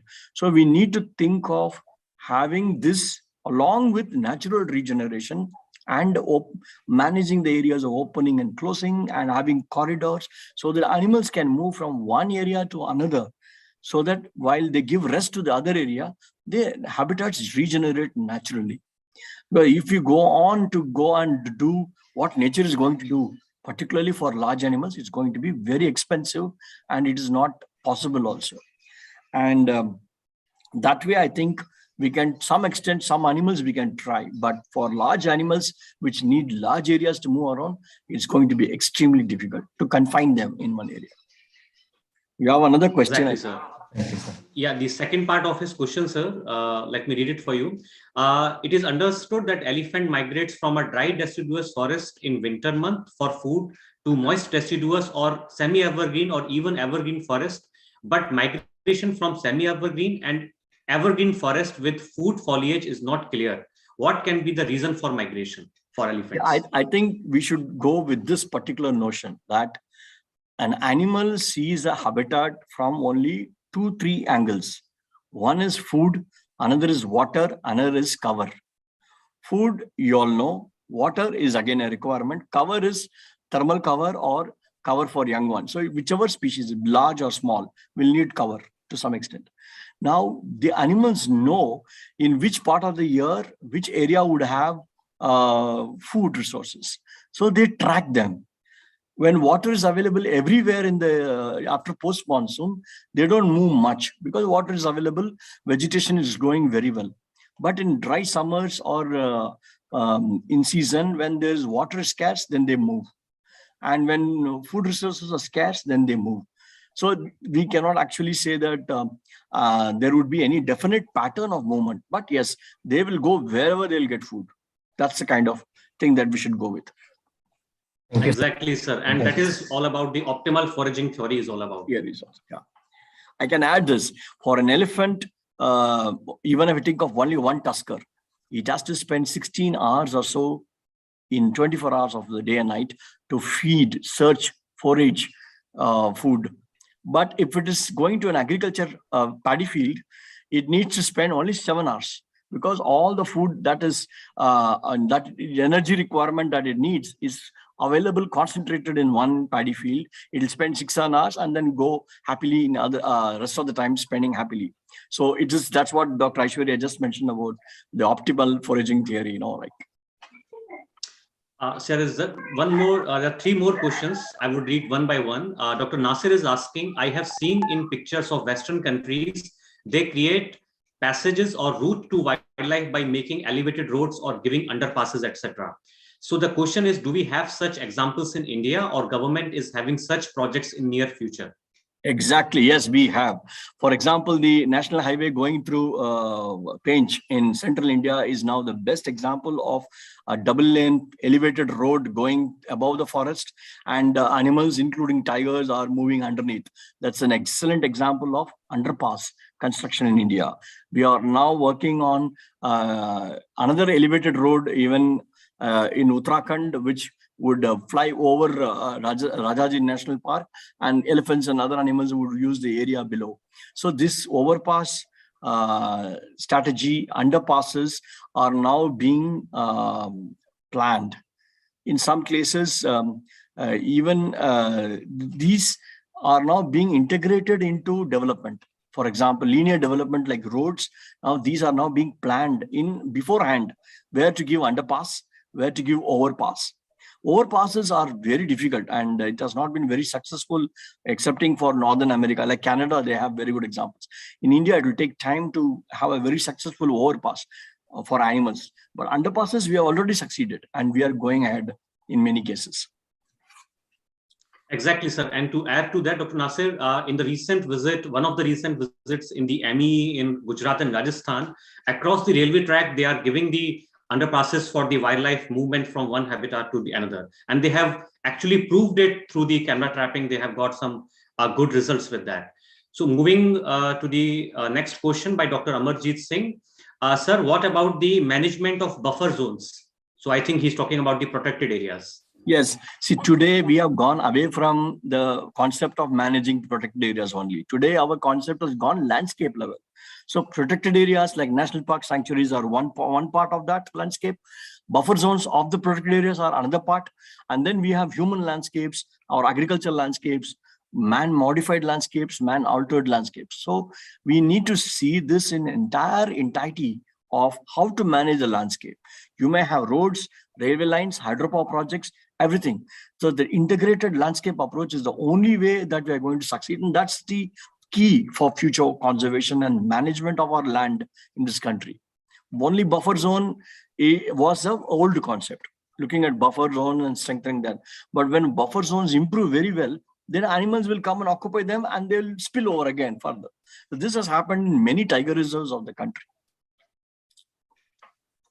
Great, sir. The next question by Dr. Sarvesh is, what about using lure crops for managing human-animal conflicts? Lure crops where? In the forest or in the crop field? Dr. Saresh, can you please, explain what you are exactly asking in your question? Yes, sir. Actually, good morning, sir. Good morning. Very, very nice presentation and very informative presentation, sir. What I am asking for this, nowadays government has initiated that having suitability, agroforestry suitability mapping. So likewise, can we going for producing the lure crop in the suitability land, which is in fringe of the forest area, so that we can reduce the human animal conflict? I got it. See, this has been experimented by farmers in Assam. What they did is, all the farmers of the village, in the periphery of the village, they planted banana, and then elephant apple, and one more plant, just to make sure that elephants come, when they come there, they feed on that and go away and not enter the core of the village and agricultural lands. But we have to wait and see what will happen. See, if you keep food if you give me dawat at the doorstep, I will come inside and see what you have inside your dining table also. So this is something animals will say, oh, it's so much of food. They will not eat and go away. They might start entering also. So we need to think about it. But there's another way of doing this. You can repel an animal by growing something which they don't eat. For example, lemongrass people are trying now. You can plant chilies, for example, that animals will not come. Yeah, as a buffer. They will not come, they will avoid. You can grow, some people are growing agave americana, which is exotic, but a biofence. You can try growing. You can try to grow medicinal plants, which no animal will like. If monkeys are coming frequently, you grow only ginger. They will not eat it, right? So this kind of strategies we have to follow so that animals will not come to our area. And so you will have to change your cropping pattern to suit economy, but not allow animals to come inside. So this has to be done, but that will need a lot of change. Pardon? One more question is there, sir. Yeah, please. Where can we plan some bio-repellent agents so that we can repel out the animals? Like here in Rajasthan, there is a lot of problem of nilgai and also the wild boar. Yes. So there is any bio-repellents that can be used for repelling these animals? Good question. See, for elephants, people have tried using bees in Africa. African bees, they if you keep that bee box in the edge of the forest or edge of the agricultural land, elephants will not come. That's they tried in Africa. But we need to see whether this will work in India. Because to be afraid of bee sting, you should have got an experience. So if we don't have African bees here now, okay, even if you get them here and produce them here to keep them, our elephants should be getting an exposure about what that sting means. Then they will avoid, elephants can avoid them. But while doing this, we should be again careful. This biological repellent may work for elephants, but if in that area, if you have bear and elephant, it will repel elephant but attract bears, because bears like honey. So we need to be very, very careful. But people are doing other things of using biological material. Like, for example, if you burn red chilies over cow dung cake or some fire, it gives you a very, very, what should I say? An irritant, then animals will avoid chili in flames. Even you can't stand there. But wind direction, movement, and who will do that? That's why the idea of pepper spray for bears have been developed. But even to use pepper spray, one needs to have the courage and learn how to use it.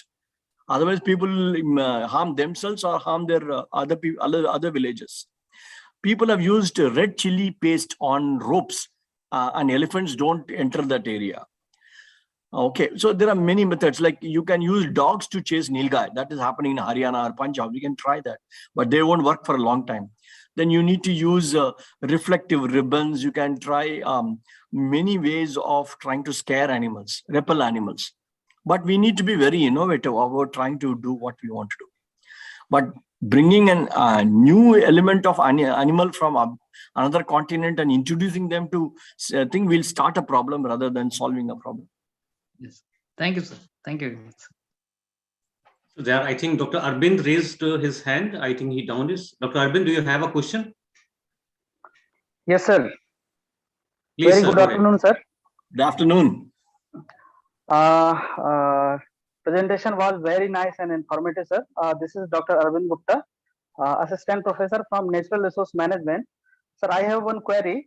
How do you look at the long-term ability of the habituation of ex gratia or monetary compensation program?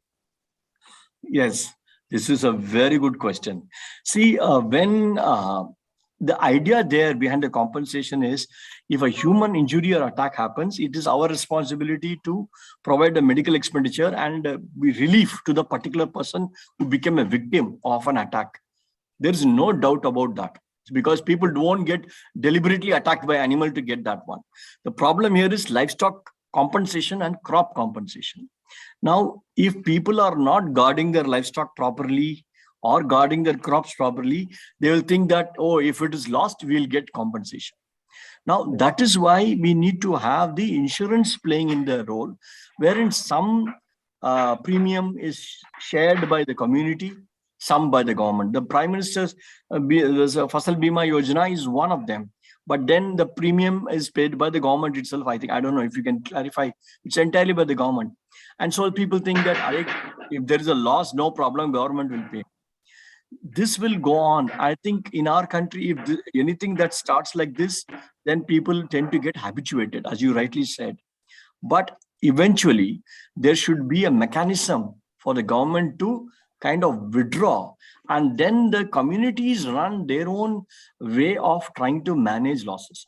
There could be a private insurance company or public undertaking insurance company that should come forward. A premium can be 50-50% shared by the government and by the community.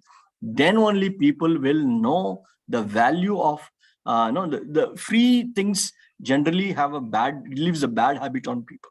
But if they share 50% or 30% of the cost, then there will be some way of trying to make sure that the habituation reduces and people take responsibility for managing their crops, protecting them and protecting their livestock. Carelessness will not be there.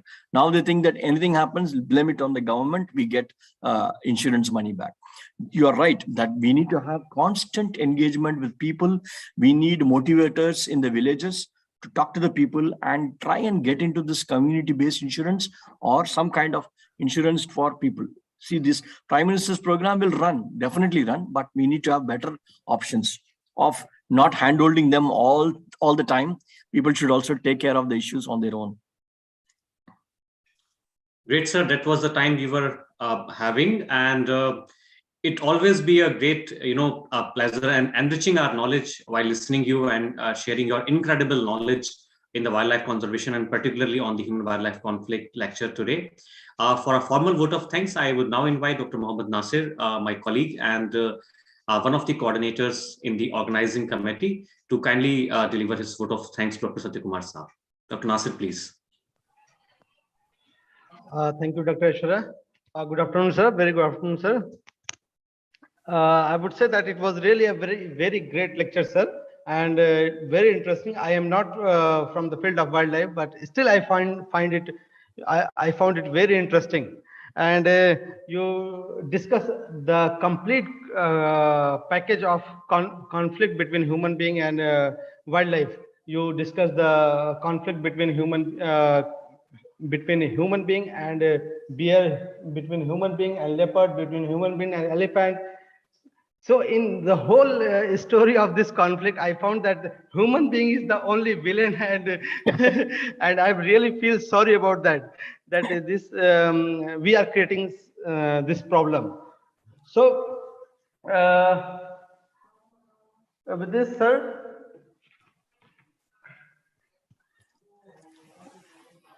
And that you have also suggested many suggestion. Also, you gave the suggestion that how can we live together. So of course they also have a right to live, like we have a right to live. So this animal should also be protected. It is our responsibility, sir. So with this, I would say that we are pleased to have you, sir. It was a nice lecture, and I am sure not only me, but all the participants have been benefited from your lecture a lot, sir. So on behalf of the organizing committee and my own behalf, I would thank you, sir. Thank you very much for your lecture, sir. Thank you once again. Thanks to the organizers for giving me this opportunity. Nice interacting with all of you. Thank you very much.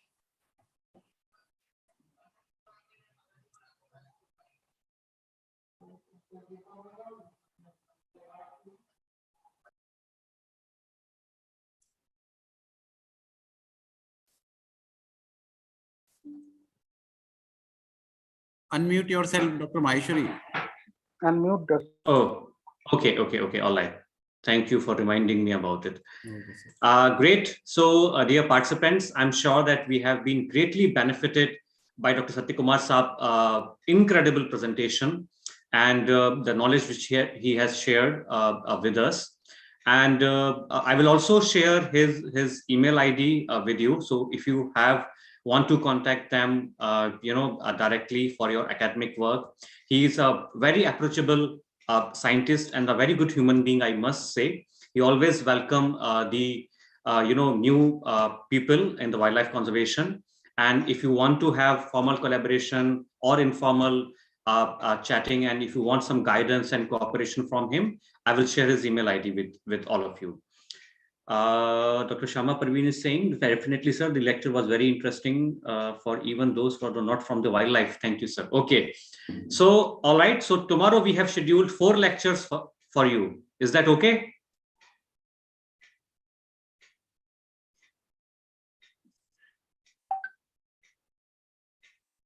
Dr. Makbul, are you there? Dr. Swapna, Dr. Achal Sharma. Dr. Achal Sharma, we never heard from you anything. Could you please unmute yourself? Good afternoon, sir. Dr. Makbul is here.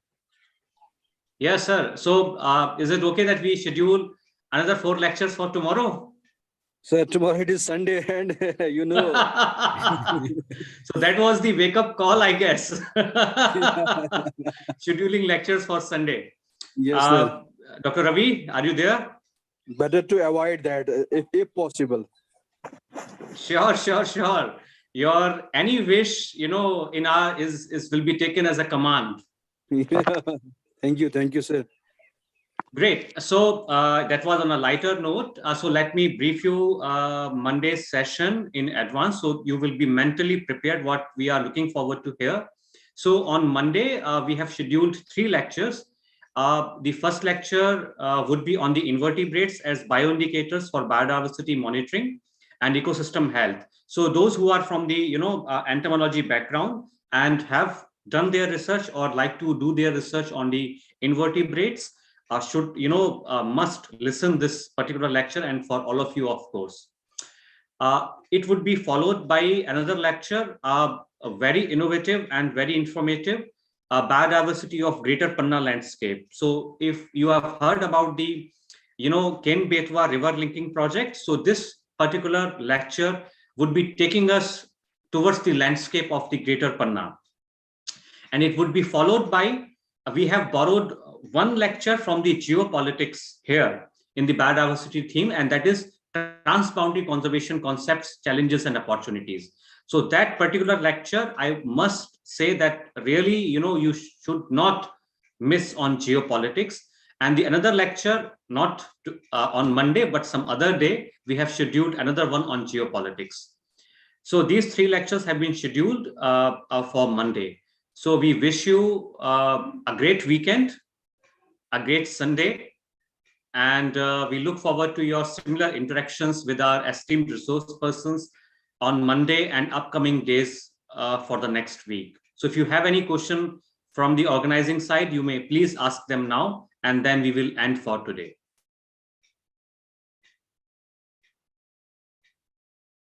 No, nothing? Dr. Himshikha, you want to thank us or our resource person today? Dr. Sandeep, you want to say something? Dr. Vikrant? Yes, sir. You want to say something? You may thank us as well. That will be taking. Lot of thanks, sir. Lot of thanks, sir. All right. So thank you. Thank you very much. Take care. Bye. Thank you. Thank you, sir. Thank you. Thank you very much. Thank you very much, sir. Thank you very much, sir. Thank you, Thanks a lot. Thank you. Thank you.